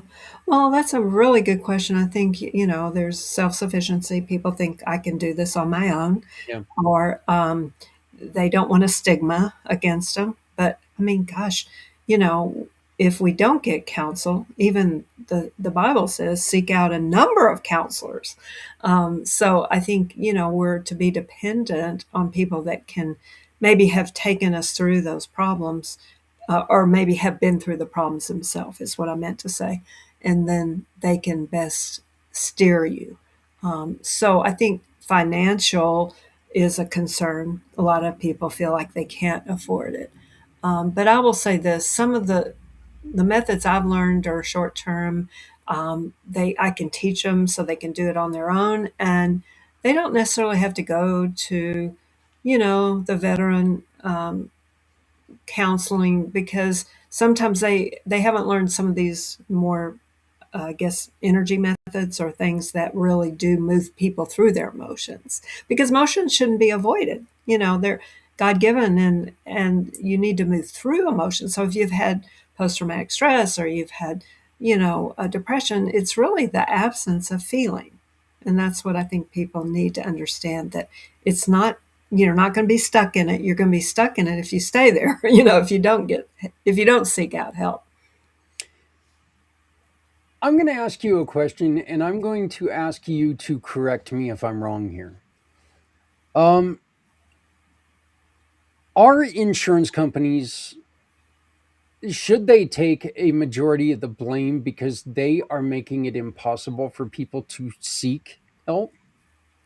Oh, absolutely. I mean, if you don't have a good job and have insurance coverage, then you're kind of feel like, you're at the mercy of insurance. But I think our system is probably archaic in that they don't really deal effectively anyway with emotions and how to deal with trauma. It's more, how do you manage your life? It's more crisis management. And then if you don't have insurance, you're, like I said, you don't have maybe the financial resources. But there are ways to get, counseling without having to depend on research, on the, insurance. Well, let me ask you, just for the benefit of everyone. Can you share with us some of those resources, please? Um, well, through certain churches offer Mhm. some free counseling. Some ministries offer what they call deliverance ministries, but they're for Christian mostly, but not necessarily. So I have a handful of those kind of resources that I can refer to. Um, and then some people offer sliding fee scales, which is very helpful if you can't, maintain a high level fee. Um, there are, I think it's more just finding like support groups out there. There are support groups for people that have PTSD or have depression or codependency or alcohol problems. And I If know I that. might mention something here, Yeah, yeah. Please, Les. uh, if you're a veteran, if you Google free EFT sessions, there are quite a few organizations out there that offer free ones, especially five. And emotional freedom technique is a huge, successful um, technique for people to learn to do with themselves, but especially, I mean, give you an idea because I was studying to be a consultant in it, and I decided not to continue it because I'm the type of person that wants to give a person how to fish rather than the fish. And EFT has a lot to do with giving fish all the time. But emotional freedom technique. If you're a veteran, I just Googled it. There's quite a few organizations now that offer, like EFT Universe, the one that I was studying, they offer free 5 sessions to the veteran and the spouse. And give you an idea as far as trauma on that, when I was studying it, everybody that comes back from war and has trauma, there's one of two reasons. They either did something they felt they shouldn't, or they didn't do something they should. And that's the two definitions of trauma. And there was one veteran that every single time a loud noise happened, he had to dive to the floor. And he woke up at night with screams and everything else. And this was 30 years. And he went to an EFT workshop. And what we found was when he was on patrol with his friend, they made a joke and decided he was on the right side all the time and his friend was on the left. And they decided, well, we're going to switch it this time. Well, that's the day that his friend got his head shot off. And he blamed himself for that. And what this does, EFT, is it brings in grace and peace from the Lord to solve those problems. And now there's some of it that actually calls it that. There's some of them that doesn't. But Christ is the only one that can give that resolution. And so, anyway, once he found that out and was able to get peace from that, within 3 weeks, his wife and I was back together, and he had a normal job. And 30 years it hadn't happened. So, if you're a veteran, you can get free EFT sessions just by Google it. But EFT Universe and a few others I just Googled, which is huge for helping any trauma, and it can actually take you out of fight or flight in 3 minutes time. Les, I'm going to ask you a question that I think a lot of people who are not spiritual have always wanted to ask, but I'm not sure if anybody has ever asked it. So I Sure. could sound like a complete fool here. I could sound, this could go a lot of ways here. But what is it about the concept of God? What is it about the concept of belief in the Lord that helps people deal from day to day? What is it about their belief in the Lord that helps people out? Well, it's the same thing as Alcoholic Anonymous. They have to agree there's some type of force above them that knows what they're, how to help them. And then that force, some people call it God, some people call it the universe, different Hmm. things. But once they understand something's above them that knows more than they do, that's when the healing can happen. Because unfortunately, we're taught in school and everything else be individuals and to be number one and push the other person down and so forth. And that's not God. And so that's one of the big things is once a person really submits to the fact, and some people have to go all the way down. I know I did. I was ready to commit suicide at 17. And that's when the Lord stepped in and, said, I'm here. And Yeah. but unfortunately, a lot of people have to go all the way down to the very, very bottom before they'll give up and say help. And Suzanne, would you like to add anything to that?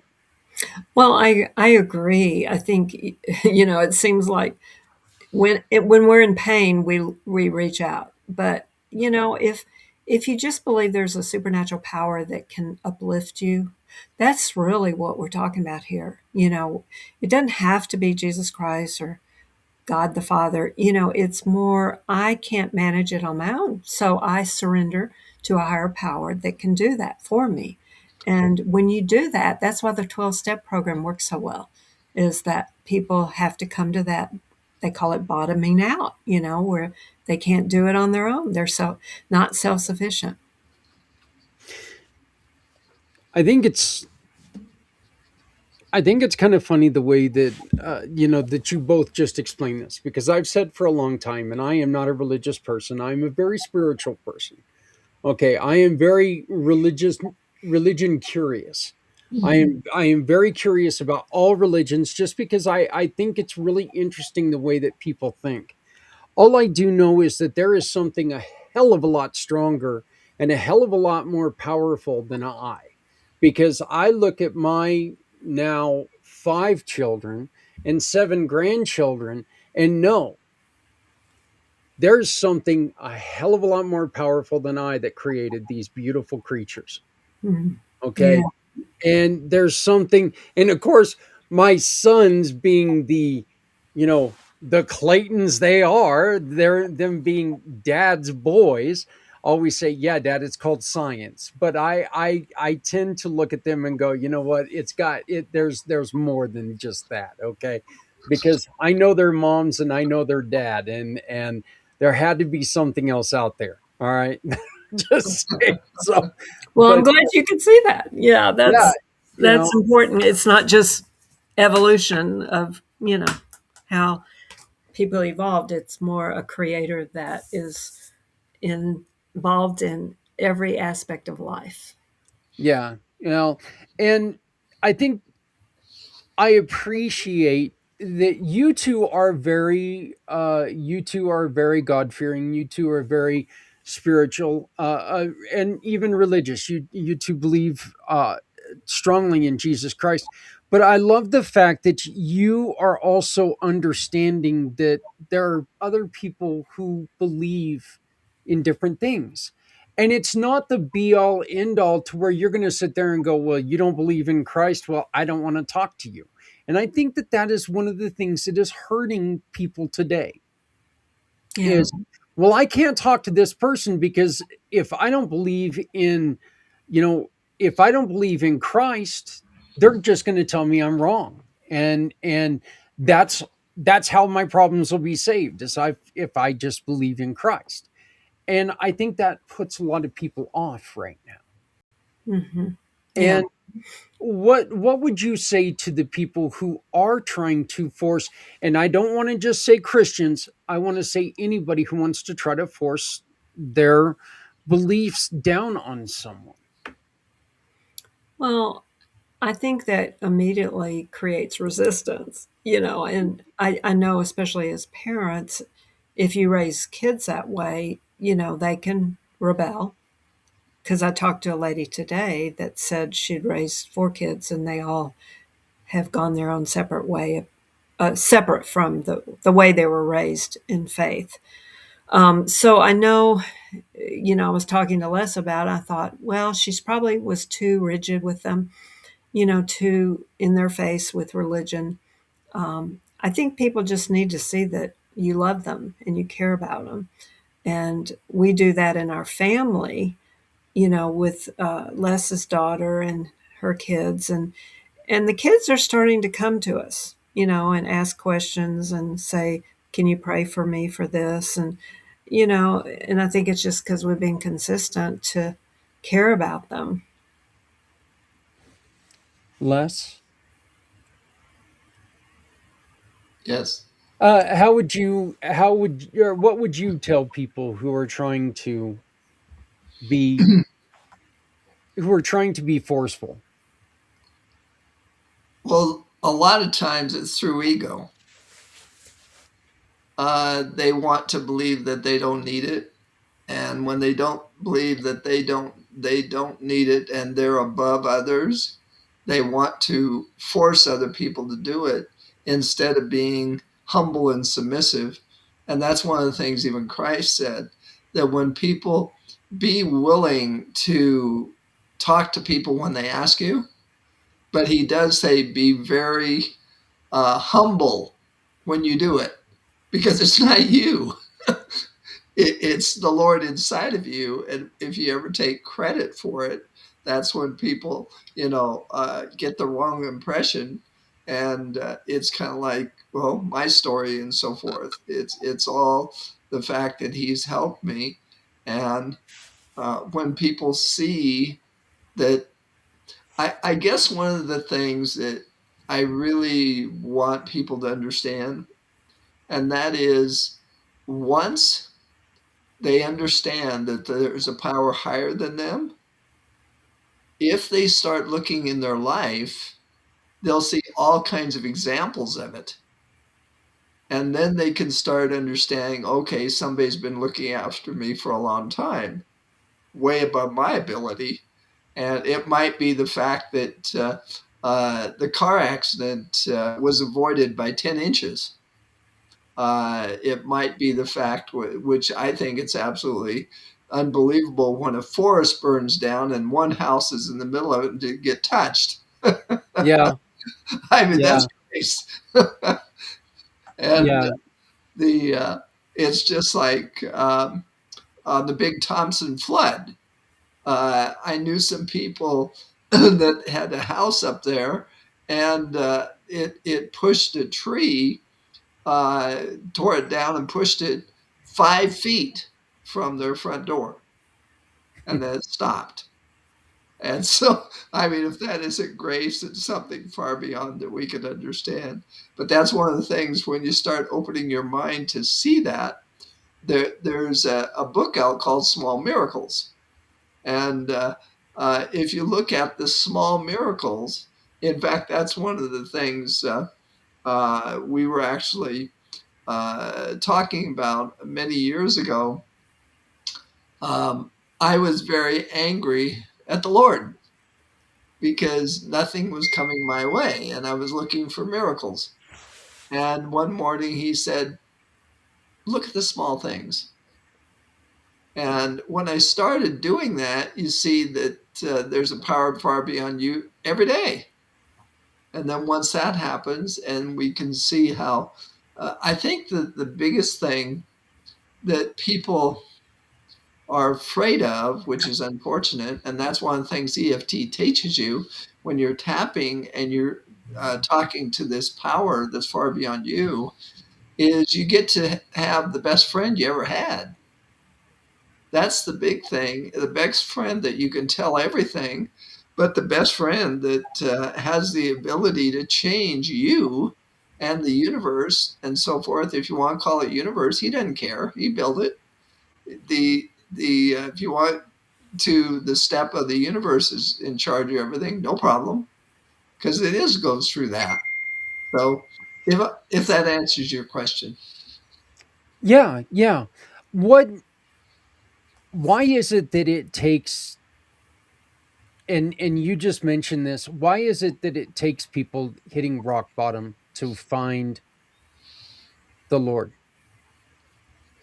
Well, I think we're just self-sufficient people. I think you see that throughout all society. People want to be their own boss and take control, I think until they recognize I can't do it on my own, that's what I see usually. But I think it doesn't always happen that way. I don't think for myself. I think I was depressed and I felt like I needed to find something to help me live my life. And my parents would say, "Well, you need to read the Bible." And I would like, "Well, I don't understand the Bible." It's like an ancient book of history. But I just found that I needed a relationship that could help me have hope and encouragement and reclaim the unworthiness that I felt inside. Okay. And Les, would you like to add anything to that? Um, the only thing is with this new assessment and the workshops that I'm doing, it's people mouth it that they believe they were created, but when it gets down into details, a lot of people, well, that's my choice. Well, it's kind of like if a fish has a choice to get out of the water and lay on the table, it's going to die. And if it stays in the water where it was designed, it lives. And that's one of the things that uh, on the workshop and so forth that I'm doing now is when I tell people that. And that's one of the things that I do believe this workshop, especially with the assessment, this assessment really shows people who they were designed to be. And when you see that, uh, I know with mine, you'll have to ask Suzanne with hers, but when I had the assessment done, it really showed me, well, first off, I know it's God, and I saw that this is who I am and what I'm good at and what I enjoy and so forth, and over here what I wasn't. And so that's one of the conversations I had with a woman this week. And she does not believe, and I feel sorry for her, that we were created to do certain things. She thinks it's all free will. She thinks if a person wants to become an architect, all they have to do is study harder. Well, it doesn't work that way. If we don't have what's in it to be an architect, then it was actually proven when you try to study something, all it does is cause stress, if that isn't who you are. And so I think the biggest thing is uh, it's kind of like Suzanne said, we're taught in this country to be 100% self sufficient. And that's one of the things that social has a little bit over us is it's all about community and taking care of each other. Of course, the United States is taking care of yourself and then your community after that. But it's what we were taught and by our family and so forth. And it takes, well, that's one thing JW talked about. Hmm. Even once people start understanding the way their brain was, what every single, he said, little kids, their brains are open to all this stuff because that's who they are. But as you quit being who you are, gradually the different connections of the brain break down and disappear. And so when you learn this new stuff, it takes a while to rebuild the brain when you start thinking the right way. And so it all has to do with what we've allowed ourselves to believe and follow. And so once we believe and follow to the point where we have nothing left, that's when I think the Lord comes in and says, well, here's a hand. Are you wanting to get out of the mud yet? Yeah. Okay. Were you wanting me, Les, and I'm sorry, we didn't talk about this, but I've got it queued up if you were wanting me to play your Yeah, assessment. yes. I would If like you to play that 90-second because I want to talk about the workshop. Okay, yeah, all I've got is like the 26-minute one. Oh, no, I emailed you one right before this. Oh, did you? Okay, let me look in my email here real quick. And we could do that, but this one is kind of short and it kind of talks about the workshop. And I'd love to have people if they want to help other people with this workshop. Okay, well, let me go on ahead and pull this up real quick, and I can share this one out. Because this is going to be the introduction to the workshop I told you about. Okay. So let me go on ahead and share this out, and I will pull you guys off screen so we can watch this. Sure. Um, there it is. So let me pull us off. We're going to go on ahead and we're going to watch this real quick, and then we will all be back. Les can talk about it, and we'll figure it out from there. So this is about a 96-second video, and we will be right back.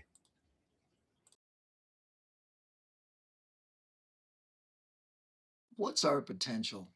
How would we see our life when we maximize performance and profit? When we connect with our potential that was designed into us, it allows us to experience not only our work, but also our relationships at an enjoyable level.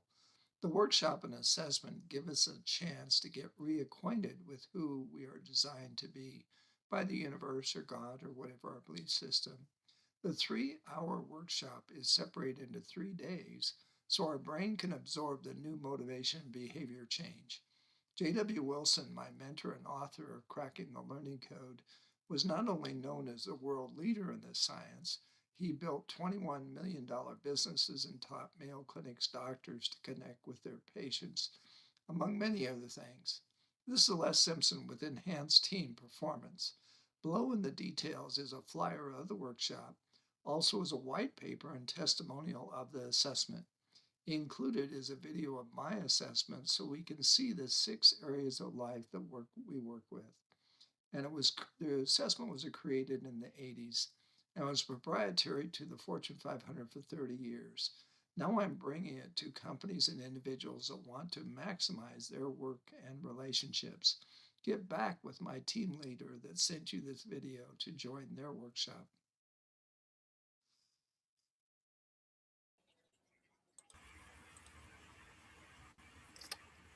Okay. What you want to go on ahead and take it from here, Les, and tell us about what we just heard? Sure. Well, first off, I want to talk about the assessment. Assessment's been around since 1980. And what it does is it shows us 6 areas in ourselves that we work with every day in our work, relationships, and growth. And the assessment, and now I have not yet, I just put this video up. Later, when you go to Zach's website, you'll be able to click this, and then they'll have the links that I just said. My assessment, which we can play part of or all of if we want to do that. The other thing is we were designed by the universe or God or whatever to do well in life. And it's been proven that if we are clarify that, some of us are architects, some of us are mechanics, some of us are musicians, some of us can make split-second decisions at 250 miles an hour and be a race car driver. I can't imagine doing that. No, no. But some of us were designed that way. And so once we see what we were designed to be and our potential, that's the whole thing, our potential. And who gave us that potential? We were designed. And the reason we were designed with all these different things is if you're an architect, are you ever going to need a mechanic? Of course. If you're an architect, are you going to want somebody to make music so you can listen to it? Of course. We're all a community. And if all of us were architects, who would ever be the mechanic? And so we were all designed by the universe, God, to be in a community, support each other. And we were all, and that's one of the things that JW went into at-risk schools. And he told the kids, hey, you were designed to be such and such. And this is your value, because the kids didn't have any value. That's why they joined the gangs and were in the drugs and so forth. But this workshop for individuals, what I'm really looking for is leaders. I charge $299 for the workshop, and it consists of 3 1 hours, like Monday, Wednesday, and Friday. And that's because of the way the brain receives information and absorbs it. And I'm looking for leaders to host it. If you bring people on a minimum of 5, you get it free. They 5, I charge $299. So we've got I share $100 with the host, and minimum of 6 people, because this is interactive. This is not a presentation. This is a workshop where I'm going to get people connected with their emotions. And once a person's connected with their emotions, it goes long term. And then if you get 10, then of course you get 900. And if you get 20, that's the max it goes, because it is interactive. Then you'll have $1,900. But the other thing is, once I get that up there, I want you to read the white paper. I want you to look at my assessment. People need this. People need to understand that they're created and they have a spot in life. In fact, JW told me that 60% on jobs are looking for another job because they're not fulfilled and they don't understand who they are. So anyway, that's what the workshop is going to be. And then once a person sees, we're also going to cover the 6 areas of what the assessment does, what we actually are designed inside to do, to create. And I'll give you those 6. First off is, where do we belong on a team that's either building a product or solving a problem? And by the way, that team might be your family.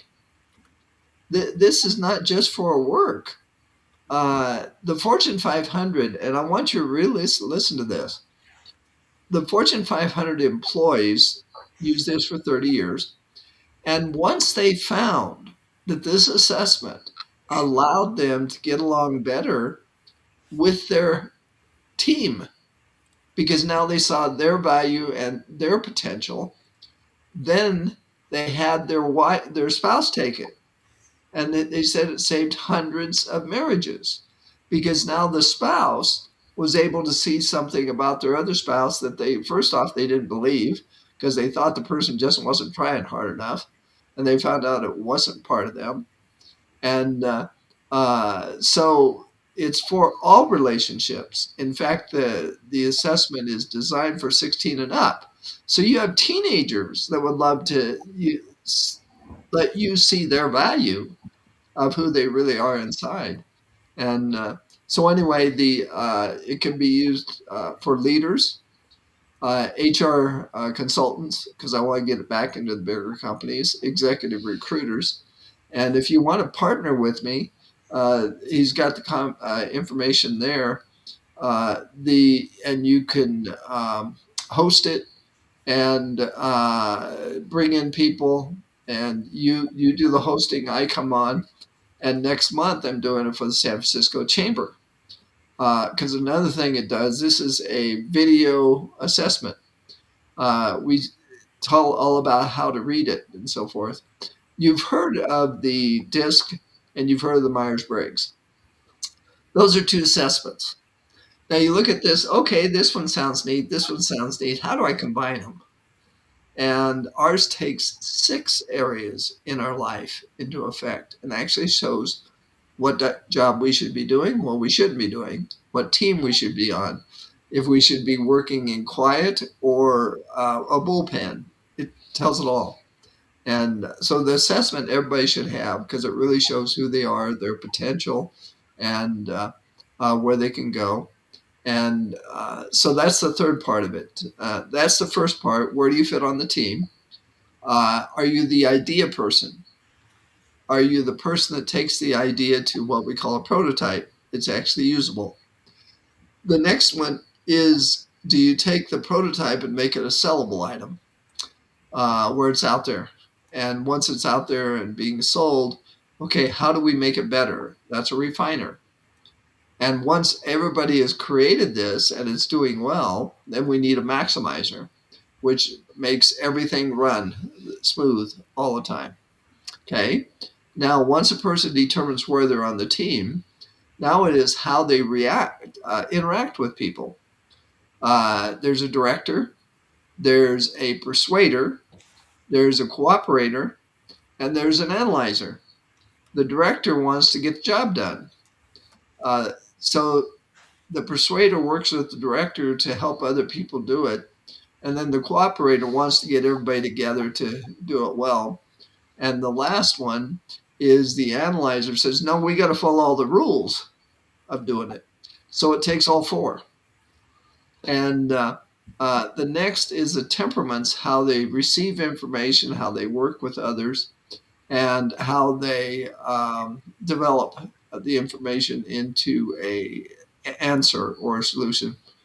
Those are the three outside. Then we have three inside. The big one is why. Why do we do things? Well, there's 18 different things that we do. Like one is persuasion.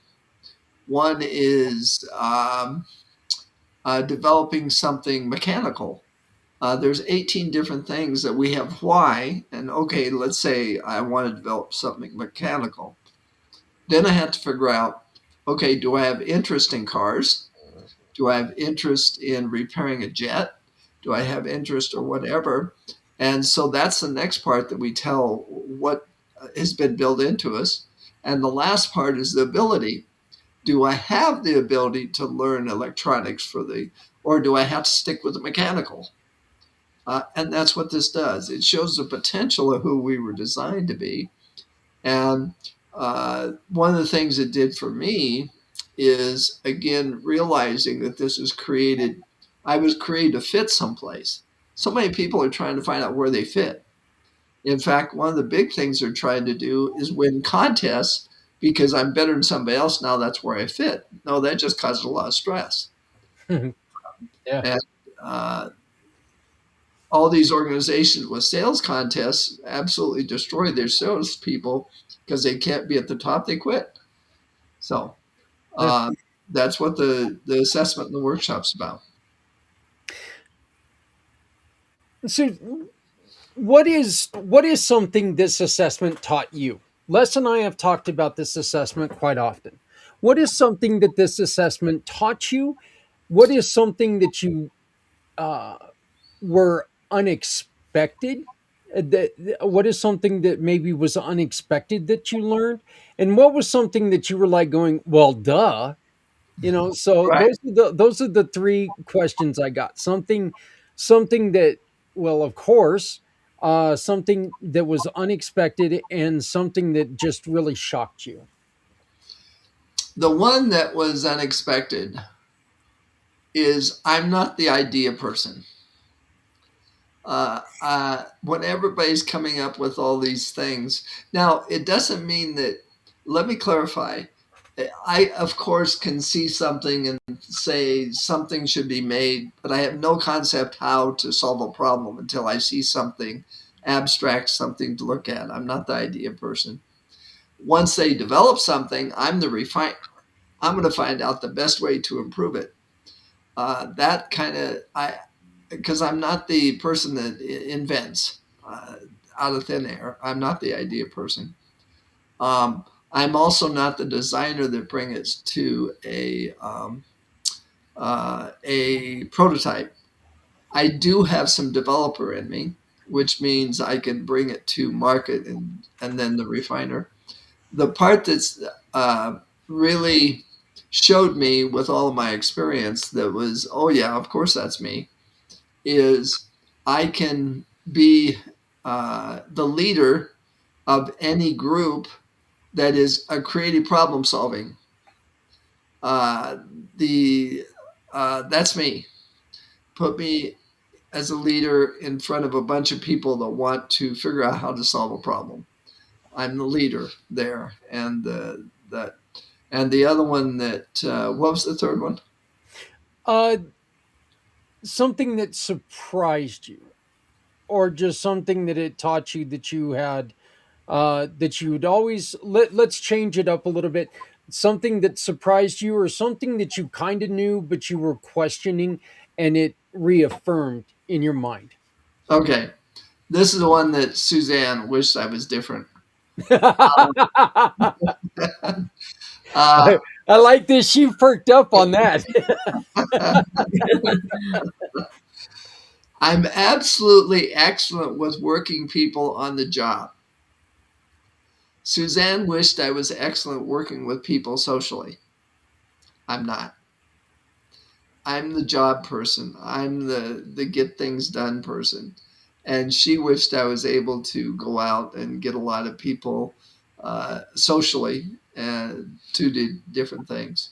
And so that's one of the things that she found out about me. And the other thing she found out was she wants me to be able to connect into people's emotions socially and so forth. And that's she found out that that's not me. And when she talks about how she can go into a room and read all of the emotions of people, and she had talked to him about that, and he said he just doesn't have it in him. And so hopefully that helped her to realize that what she's been a little disappointed with our 24 years of marriage is just not me. Honey, you want to, do you want her to talk about hers? Yes, yes, I would love to hear what she has to say. Like I said, you and I have talked about this quite a bit. I'd love to get the I'd love for Suzanne to talk a little bit about what she's learned. And like I said, again, the questions are what is what is wow, really? And then what is something that you kind of thought you knew, but it reaffirmed? Okay, well, assessments aren't real new to me, but the way we kind of did a whole battery of ones was new to me.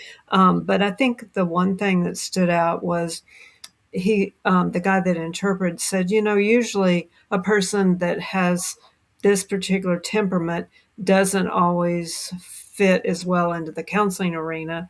And yet my interests and abilities and all that were in the coaching and the counseling arena. So, the reason he said was because I was really, really high in the level of feeling and not so much thinking. So when I'm working with people, I don't try to analyze, as much, even though I think I have that left brain capability. I try to move them just really into their feeling. And I think, the kind of work I do now is much more geared that way. So that confirmed that, that was why I didn't feel good in traditional talk therapy. So that was interesting. I think the other thing was interesting was that married to someone that's the high director, typically their avoidance is chaos. And so a lot of times when Les will say, that can't be done, I just immediately have knee jerk reaction because I feel like, oh, I'm all about possibilities and seeing what can be done, and he's putting a clamp on it. And what the interpretation of that was that he's avoiding chaos. And so I didn't know that that was part of a director. That they're always kind of avoidance of that, even though they're very leader, directive, future oriented people. So those were interesting for me. And I think just in general, coming up with a statement of who I am and my value, it confirmed a lot. It confirmed why I do what I do. You you both have talked about something that is shocking to the other person. Does this does this annoy you guys, or does it allow you to help work on this with each other? Les, you tell a wonderful story about wind chimes. Yep. And you know what, and I know a lot of people have heard this story, but I'd love for you to tell this story because I think it really tells the beauty of what this can do. Well, actually, this was long before I took the assessment. This is when uh, I was working with JW. Okay, but Um, there's a lot of similarities yes, in this assessment. 100%. Yeah, and that's why I love this assessment because with everything I've learned from JW, I educate on it all the time. And now the assessment completes everything on who a person is. But the story was we had in our old home, we had wind chimes on our back porch. And three different nights when it gets windy, of course, they chime. And I had to get up and get them down before it woke up Suzanne or the dog. And after three times, I asked her, "Can we get rid of these?" And she says, "No, those were birthday present." And then once I understood how important it was, because see, I one of the things that JW has put me on the path, we were designed to get along with each other. We were designed to connect into the meaning network, what was meaningful to the other person. And that is our value system. And so once I've understood that we were really supposed to connect to others, the I've listened for ways to do it as long, especially ones that doesn't take much effort or sacrifice. And so when she said, "Well, no, those are important to me," then from then on, I said, "Okay, I can get up and take them down. It's not that big a deal." And but the whole idea was we've been taught competition. We've been taught to be better than other people. That's what the school system, and that's one of the things that JW in his book, Cracking the Learning Code, talks about. Is first off, our education, both the public and the business education, is very antiquated. They're using the same thing that Aristotle and Socrates did. At that point, they were the only ones that knew anything. And so they're sit down, shut up, listen, and memorize, and give me back what I told you because nobody else knew anything. They didn't allow anything for individuality or emotions or anything else. And so our public education system, when we go in, as kids and so forth, we've loved bugs, we've loved the sky, we've loved everything. And when we go into school, they sit us down, they give us a book, and they say, "Now we have a curriculum we got to get you through in 12 years. And we don't care about your imagination. You're going to do what we say. And if you do, we're going to give you good grades. And if you don't, we're going to give you bad grades." And then other people in class that have good grades, are going to think less of you, and you're going to think better than the people that does. So it's completely competition against each other. And so, but the brain wasn't designed that way. It was designed to be part of a community. It was designed to help each other out. And so that's one of the things when I read this and heard from JW and listened to his talks, uh, and he had a lot of personal meetings with me because he saw right away that I was getting it. And so after 3 weeks of studying it, his course came out and I started studying it and talking to him and so forth. It was only 3 or 6 weeks when this came up with the chimes. And so when she said that, I realized I could hear it in her voice. It was important to her. And so it wasn't much big sacrifice for me. So if that answers your question. Yeah, it does. And And by the way, Suzanne is the same. She's in the last year or two, she's acquiesced and tried different things that she hadn't done before. And so it's interesting how things are changing between the two of us. And I explain to her all the time what I'm learning, which goes along with her psychotherapy, but some of the is far beyond that. And even on the EFT, when I was being certified in it and so forth, I was expanding her understanding of a lot of the EFT. And but it does say that I'm supposed to be super good with people, but that's more on the job. I've never been it socially. Okay. Okay. Well, I want to thank you both for again being a huge part of what we're doing here on Mission for Healthy Heroes. One of the last question that we're asking people, and Susanna, I'm going to ask you this first.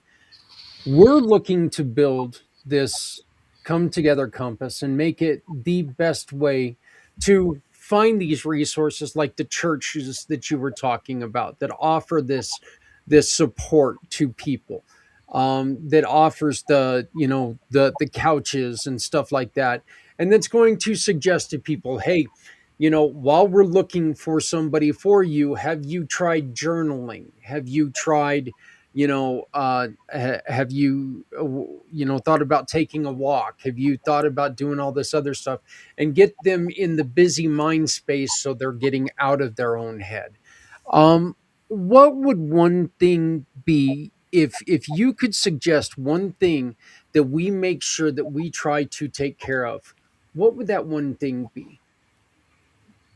Take care of emotionally? Is that what you're asking? Well, emotionally, or Or, like we've got suggestions that it said, we've had people say something like, make sure that we ask questions of them, and get to know them very well, or offer check-ins, or open lines of communication, try to find ways to open lines of communication, access to services, and of course be kind. These are just kind of some of the other suggestions that other people have had. yeah. What would you? Well, I think what comes to mind are like small community groups. I don't know what you offer Yeah, there. that's perfect. That is perfect. Yeah, and maybe you have one person in the group that kind of leads it that's been a little bit more advanced in their, dealing with their recovery of whatever it is, post-traumatic stress or depression, or just where they can kind of peer consciously connect with those people. Yeah, that's beautiful. I love that idea. I really really do.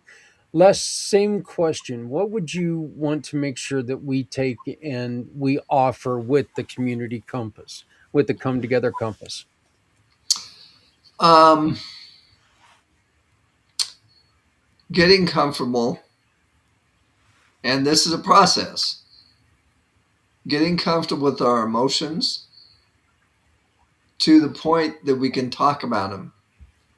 And the biggest one to talk about is the one that you're probably right now afraid of. When you find that, whether it's the problem I have with the universe, the one problem I have with the universe, nobody asks the universe for anything except for physical things. Have a house, have a car, have whatever. And they don't credit the universe for not allowing them to have the car. They don't credit the universe for um, the hardships that they need. That's the only problem I have with people saying the universe controls everything. Is they only want a sugar daddy to give them things. And so the biggest thing is getting comfortable with our emotions. And by the way, anybody can go to Amazon and buy a book on EFT for $10, um, and start learning the emotions inside yourself. Um, that would be the big one. Plus the fact that, and um, there's another book by Nathaniel Brandon. If you could hear what I cannot say, it's sentence completion technique. And it really goes into all the hidden emotions inside of us. So the big thing is ask for help to get comfortable with emotions and realize it's the only vehicle you have that can allow you to grow. Boy, I'll tell you this: if I were to answer the that open question on that book, sometimes, I'm not sure how much that would actually help people. But anyway, well, Suzanne, and Les, I want to thank you both so very, very much. Thank you again. We will. I will attempt to try to fit in um, that information about your sorry, I'm dropping the word here, but that I'll try to fit that video in later on this evening, and I'll give some context to it so people understand what we're talking about. But I do want to thank both of you for being vulnerable, and I want to thank you very much for Sure. joining us again this year, and just thank you very much for being a part of the family and taking part in this mission. So. Uh, Great. but I love and support both of you, and I look forward to talking to you next time. So, Sounds good. all All right. right. Thanks, Zach. Thank Bye. you. Bye.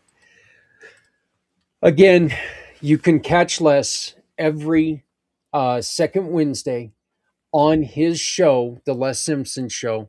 And you can come on and you can watch us as we talk more about everything that he was just talking about and how neurologic, the neuroscience behind sales and there's so much to it. And I think the really important thing that that he talked about is how schools, their job was not to teach us. Their job was to cram stuff into our skulls and say, you need to remember this until the final. Then I don't give a damn what you do with it. Of course, you might have to learn it again next year. I learned, and this is personal. This is me saying this personally, okay? This isn't saying this is everybody. This is just me saying this that I learned. When I got out of school and I found the stuff that mattered to me, when I got out of school and I found out what interested me, I started learning it and I know now. It's dug into my skull and I can't get it out quick enough. So, anytime we go to listen to something or anytime I have a conversation with somebody about something that I have any iota of knowledge about, I just start spitting out stuff, and it's amazing because that wasn't me when I was in school. So, but the neuroscience behind sales is a wonderful, wonderful program, and we will play his. We'll play his video later, which shows people exactly what he found out about himself. And we'll play that later on this evening. We've been talking a lot about the Come Together Compass, and now I'd like to play a video as we wait for our next guest. This is just a 3.5 minute video that talks and shows you a little bit more about what the Come Together Compass is. By the way, you can read everything there is to know about the compass right here using this square, using this QR code. Yep, just called it a square. Starting to lose it. It's starting to fade. But you can learn more about the compass if you scan this code, and it'll tell you more. You can help us by donating to the program by using our PayPal. Any donation is greatly appreciated. We need it. We beg of you, if you can donate, please do. This is what is going to be the most important website ever created. Life hits fast. Crisis doesn't wait. And too many families face hardship alone. But what if one community, one movement, could guide people from crisis to stability and finally home? The Come Together Compass was created for one reason. No one should face hardship alone. Families are overwhelmed. Nonprofits are stretched thin. Businesses want to help but don't know where to start. Resources exist, but they're scattered, confusing, and hard to access. The purpose of the Come Together Compass is simple: to guide people from crisis to stability by uniting the community around them. The compass removes confusion, connects families to real help, gives businesses a meaningful way to give back, and builds a culture where compassion is the norm. At the heart of the compass is a belief. When we work together, we guide people home. Home isn't just a place, it's safety, it's support. It's knowing someone cares enough to walk with you through the storm.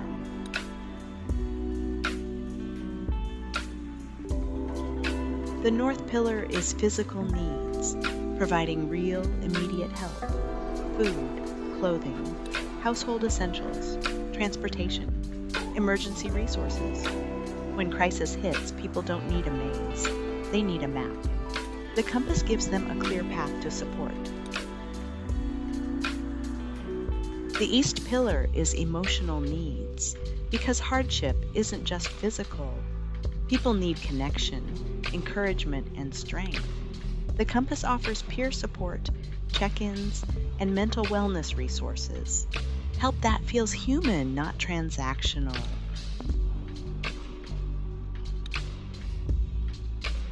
The South Pillar is community connection, building long-term stability. The compass links families to nonprofits, business partners, volunteers, and community events. This is how crisis becomes stability, and stability becomes empowerment.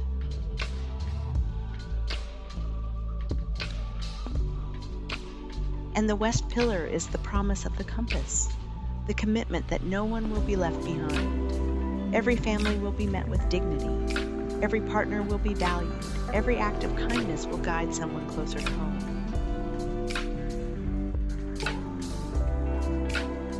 The compass serves families and individuals facing hardship, nonprofits who want to collaborate, businesses who want to give back, donors and volunteers who want to make a real impact. The compass matters because people are struggling silently, because resources are scattered, because good people want to help but don't know where to start, because community should mean something. This is more than a program. It is a beacon, a guide, a promise. Join the movement, support a family, partner with the compass. Help us guide people home.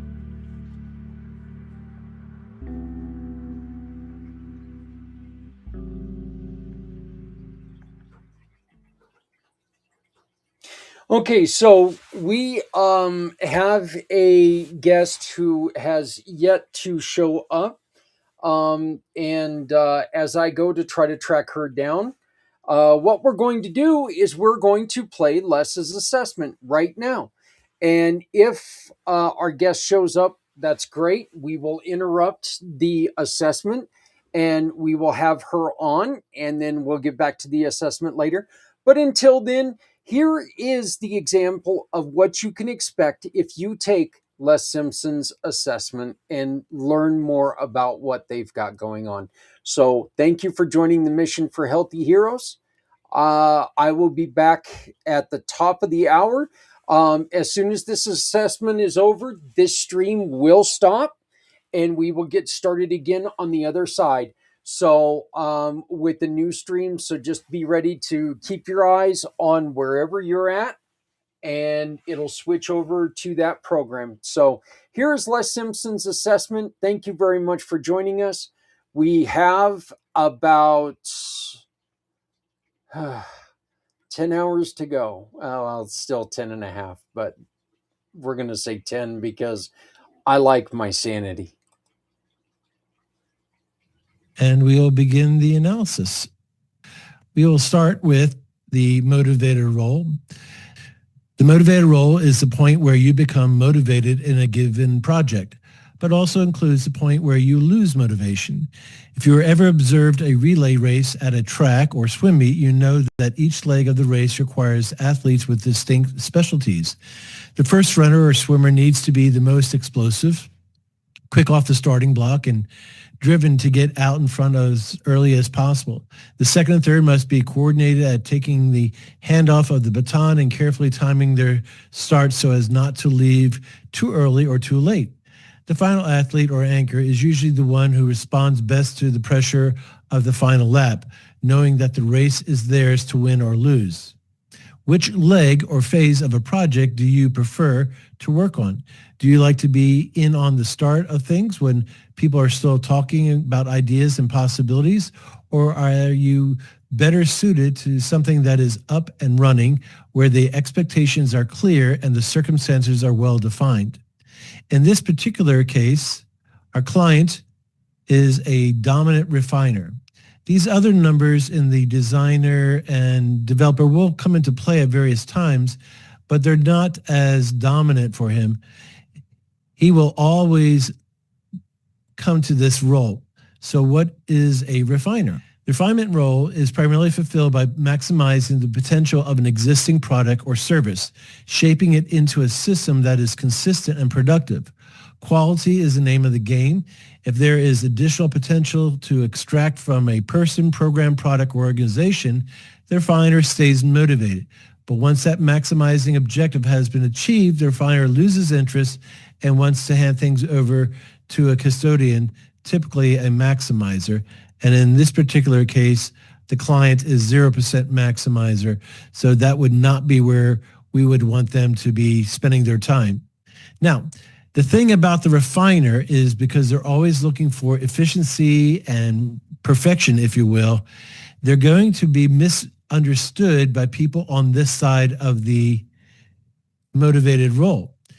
Creatives and designers are all about birthing new idea and change and things that are incomplete and not fully thought out. Refiners can have the tendency to be seen as overly critical, though what they're really trying to do is simply make sure that it works.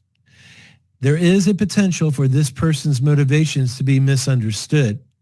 When they are partnered with somebody who is a dominant developer, in this case would have to be 60, 70, 80%, where they have a good working knowledge and working relationship with them, now we have the maximum potential of the refiner. When the critical opinions are necessary, the developer can then go to the refiner and ask for their opinion. But hold that judgment, hold those observations during the creative process when the idea is in its research and development organic stage. So coupled with a high developer, the refiner in this particular case can be extremely productive and is always welcomed. I personally am very fond of refiners because they find what I have done wrong and ultimately wind up making it a little bit better. We now move down to the impact style. The impact style reflects your preferred way of trying to influence or shape other people. In all your dealings with others, it's important to feel that your presence matters and your preferences are honored or at least getting heard. The means you use in asserting your personality is called your impact style. Impact style is vitally important for understanding human relationships. When you are free to impact others in ways that are natural, you tend to feel optimistic. You feel confident that your values have a good chance of being fulfilled. On the other hand, if your impact style is blocked, you tend to feel anxious and probably even angry. You sense that your personhood is not being acknowledged and your desires will not be fulfilled. Knowing your own impact style as well as the styles of the people with whom you live and work can help you relate to others in more productive ways.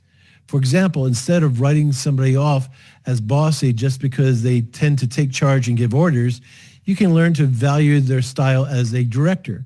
Likewise, instead of accusing the person who seems to be a stickler for getting things perfect, you might learn to appreciate their impact style as an analyst.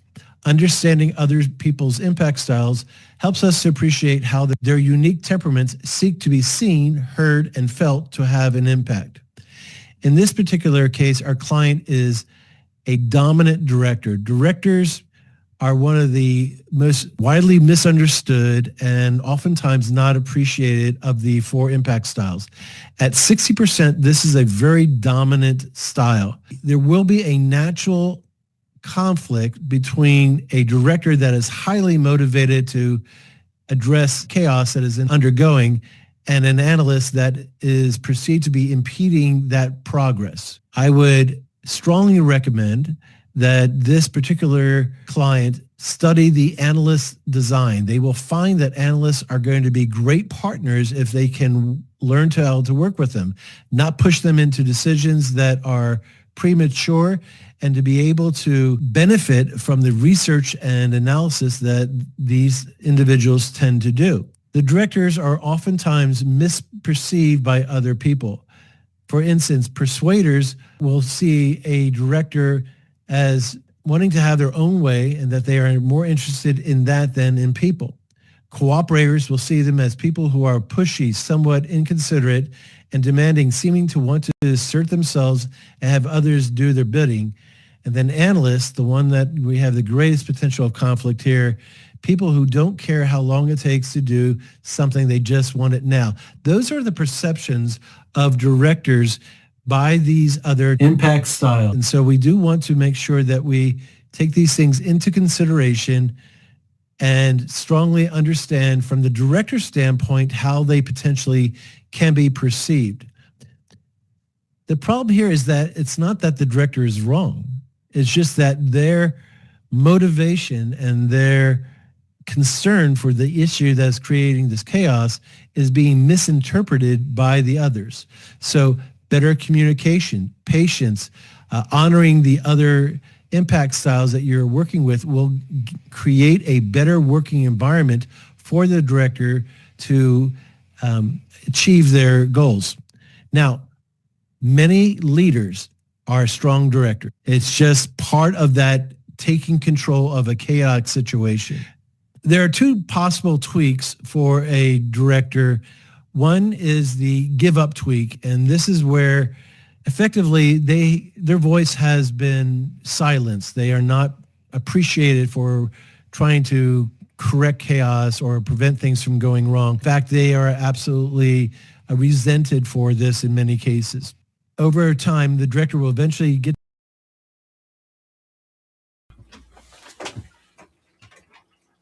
By the way, I'm Pepper. Hey, everybody. I'm back. Our guest has joined us, and I am proud to bring her on. We haven't spoke for a little while. Meg from Dating Tips by Meg. How are you doing? I'm good. I'm sorry. I have us on Teams instead of this connection, so I apologize. Oh, that's okay. I tried to send out the invites in time, but unfortunately, because I had a catastrophic failure on my computer last week, it kind of Oh, made things a little bit difficult, and I had to take and redo things. But dang. we're all good now. So, um, I know that we are we're pretty limited on time, and I think what we need to do is take and most definitely reconnect next week, Okay. and that way we can tell your story a little bit fuller. But right now, let's tell people what Dating Tips by Meg is.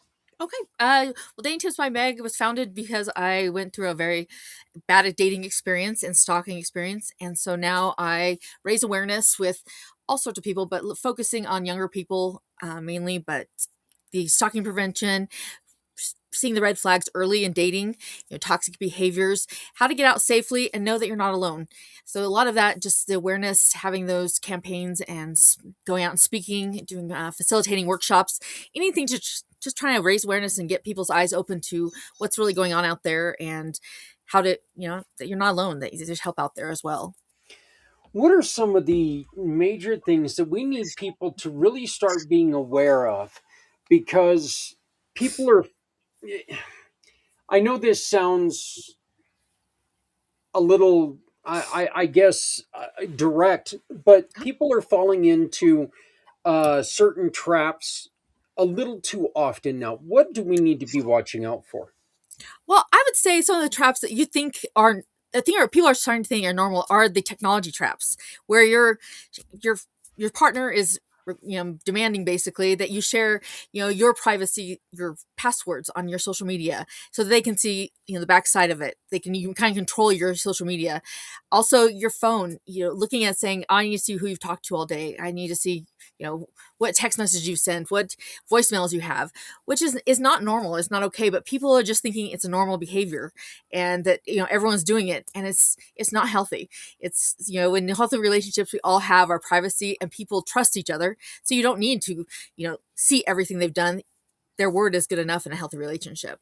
So, but yeah, those normal things like this excessive jealousy, the possessiveness, the isolation, those things are also, big red flags. But I think some people kind of feel, they get that internal feeling like, oh, maybe that doesn't feel great for me.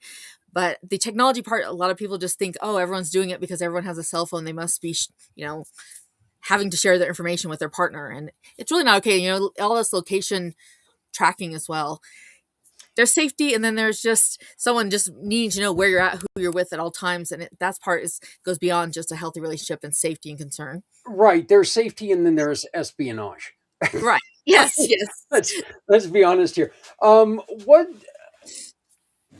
a lot of people think, and I brought this up when I started the show at 2 o'clock this morning. A lot of people hear the words domestic violence and they think physical abuse. Right. Definitely. It goes so much deeper.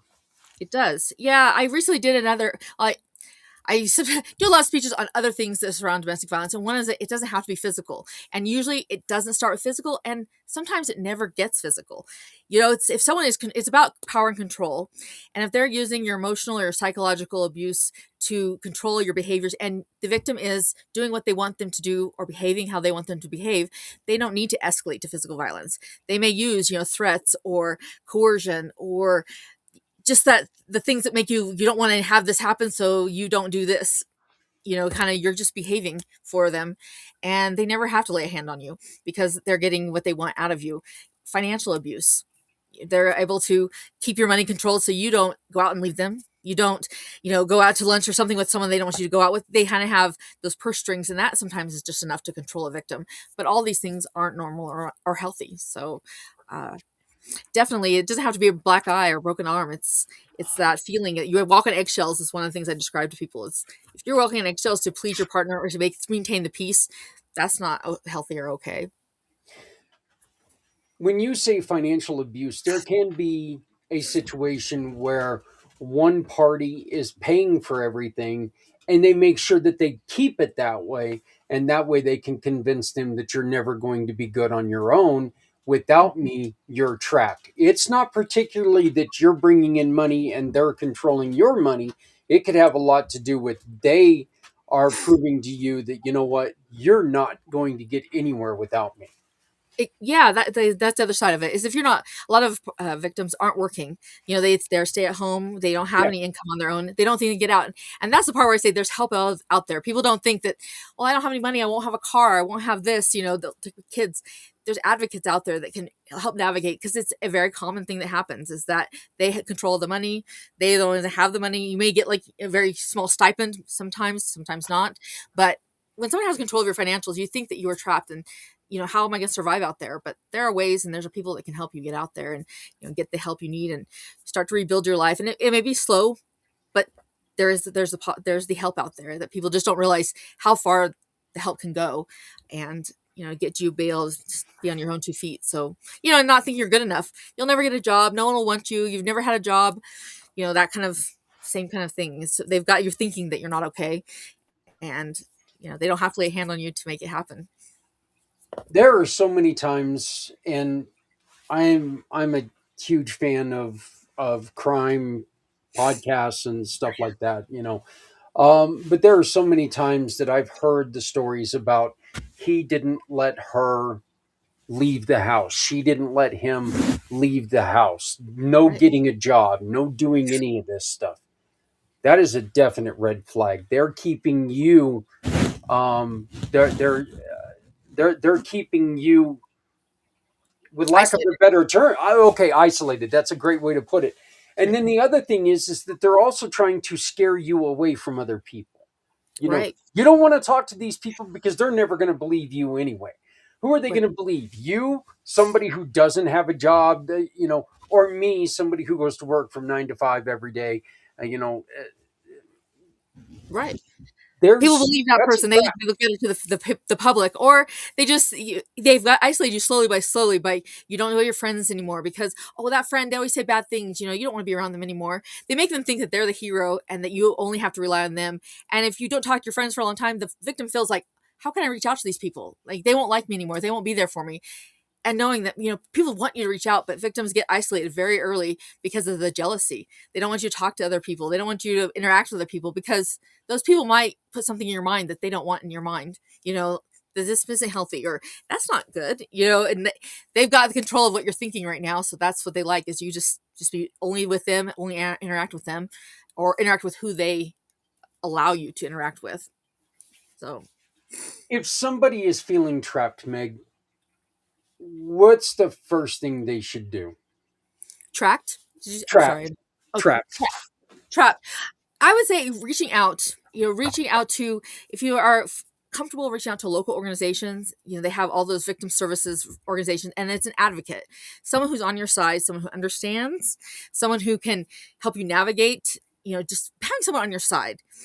Even talking to a family friend, or friend, someone else, just not being alone is, very a first thing, because have all this weight on you, all the stress, all of these things that you are juggling all the time, and it can be overwhelming, and you think there's no way out, nothing can change. But just even like letting it out of yourself into one other person is so helpful. But local advocates, there's the National Domestic Violence Hotline, that they're 24/7, 365 days, and there's confidential, so they're not going to pressure you to do something you don't want to do, but they're going to give you some options, let you know what's out there, or even connect you with local resources if you're not aware of what they're at. I didn't know what the resources were because I never needed them. It just Yeah. it was kind of oblivious to that fact. But there are a lot of people out there that will help, and really just go the extra mile to help victims because they know what you're facing. There's so many things, challenges that you face trying to get out from under that situation. Look, it's an unfortunate fact that, good criminals are good criminals for a reason. They know how to manipulate systems, people, programs. They know what they're doing, and they've got it down to a science. Oh yeah. So, but let's go back to what we were just talking about, and you did bring up a good point. What about if uh, you know, how come this guy finds me every time I turn around? What do you do if you're getting tracked? Tracked. Yes. Yeah. One of the biggest things is location. So that's an easy fix on your phone. Having that location on. I know it's convenient. It's easy because when you're shopping Target, it tells you the nearest store. Everyone uses location, but it can also be used to manipulate victims and where they're at and what they're doing. My car always is trying to check me in wherever I go. So your car has that GPS and trying to say, "Oh, here you are," and put a little landmark on there. And like, no, I don't want to be checked in everywhere I go. If you're a big social media person, I mean, sometimes victims aren't, but that's one of the first ways, is that you're checking in saying, oh, I'm at this bar, or I'm shopping right now at Target. And it's really easy to follow your activity that way. Um, if it seems like someone's doing something privately, they're finding things that you haven't announced, or it's not in your regular routine, you may check your calendar. Is someone in my calendar, behind the scenes, where we put everything on there and it's Mhm. electronic? Is that the way they're getting there, or are they looking through family and friends? Is there someone who knows your schedule, and they're sharing that with this person? Not unknowingly, they don't know it's a big problem, but they're sharing the information so this person knows.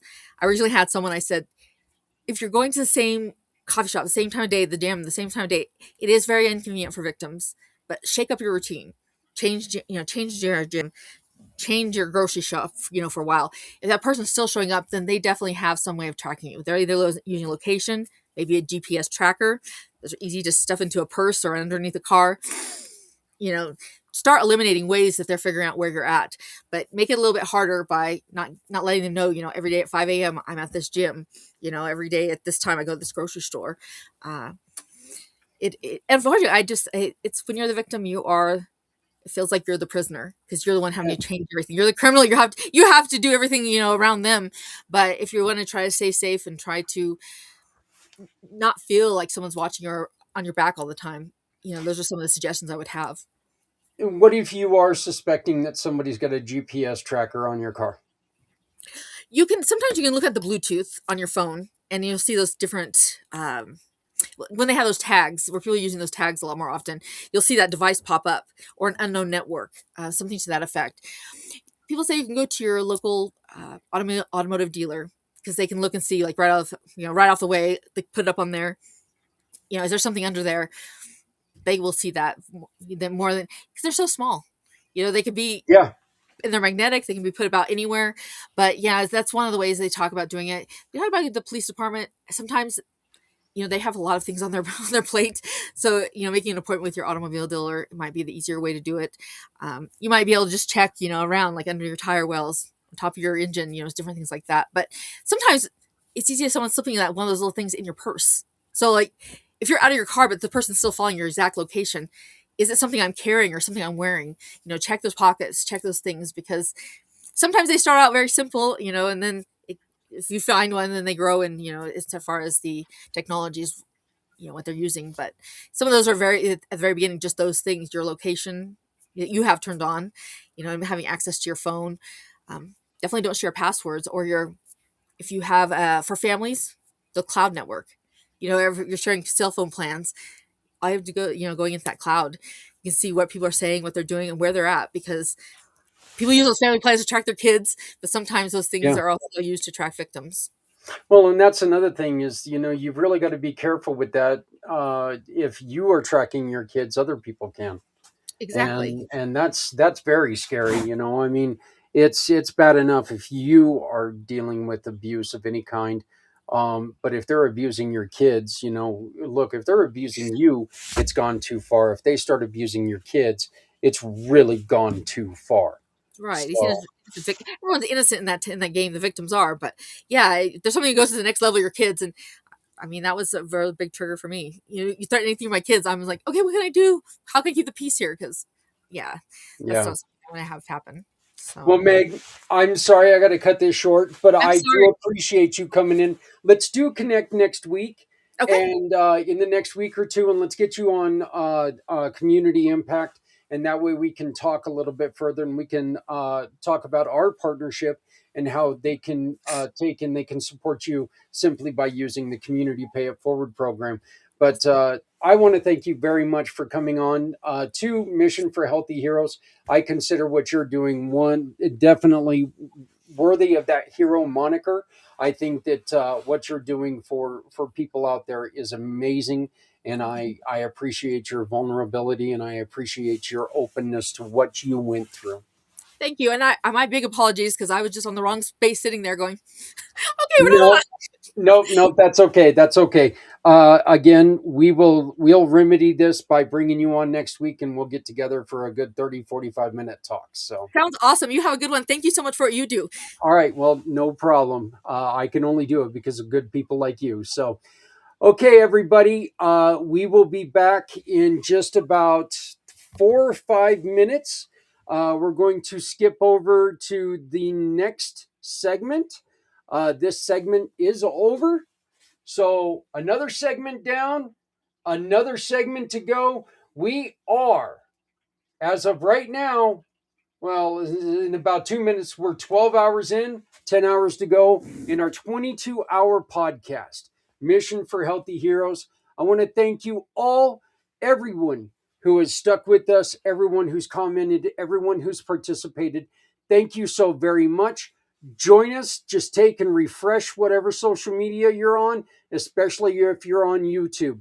Go to Things Network YouTube or either one of the Packed Podcast YouTubes, and you will find us. We'll be right back.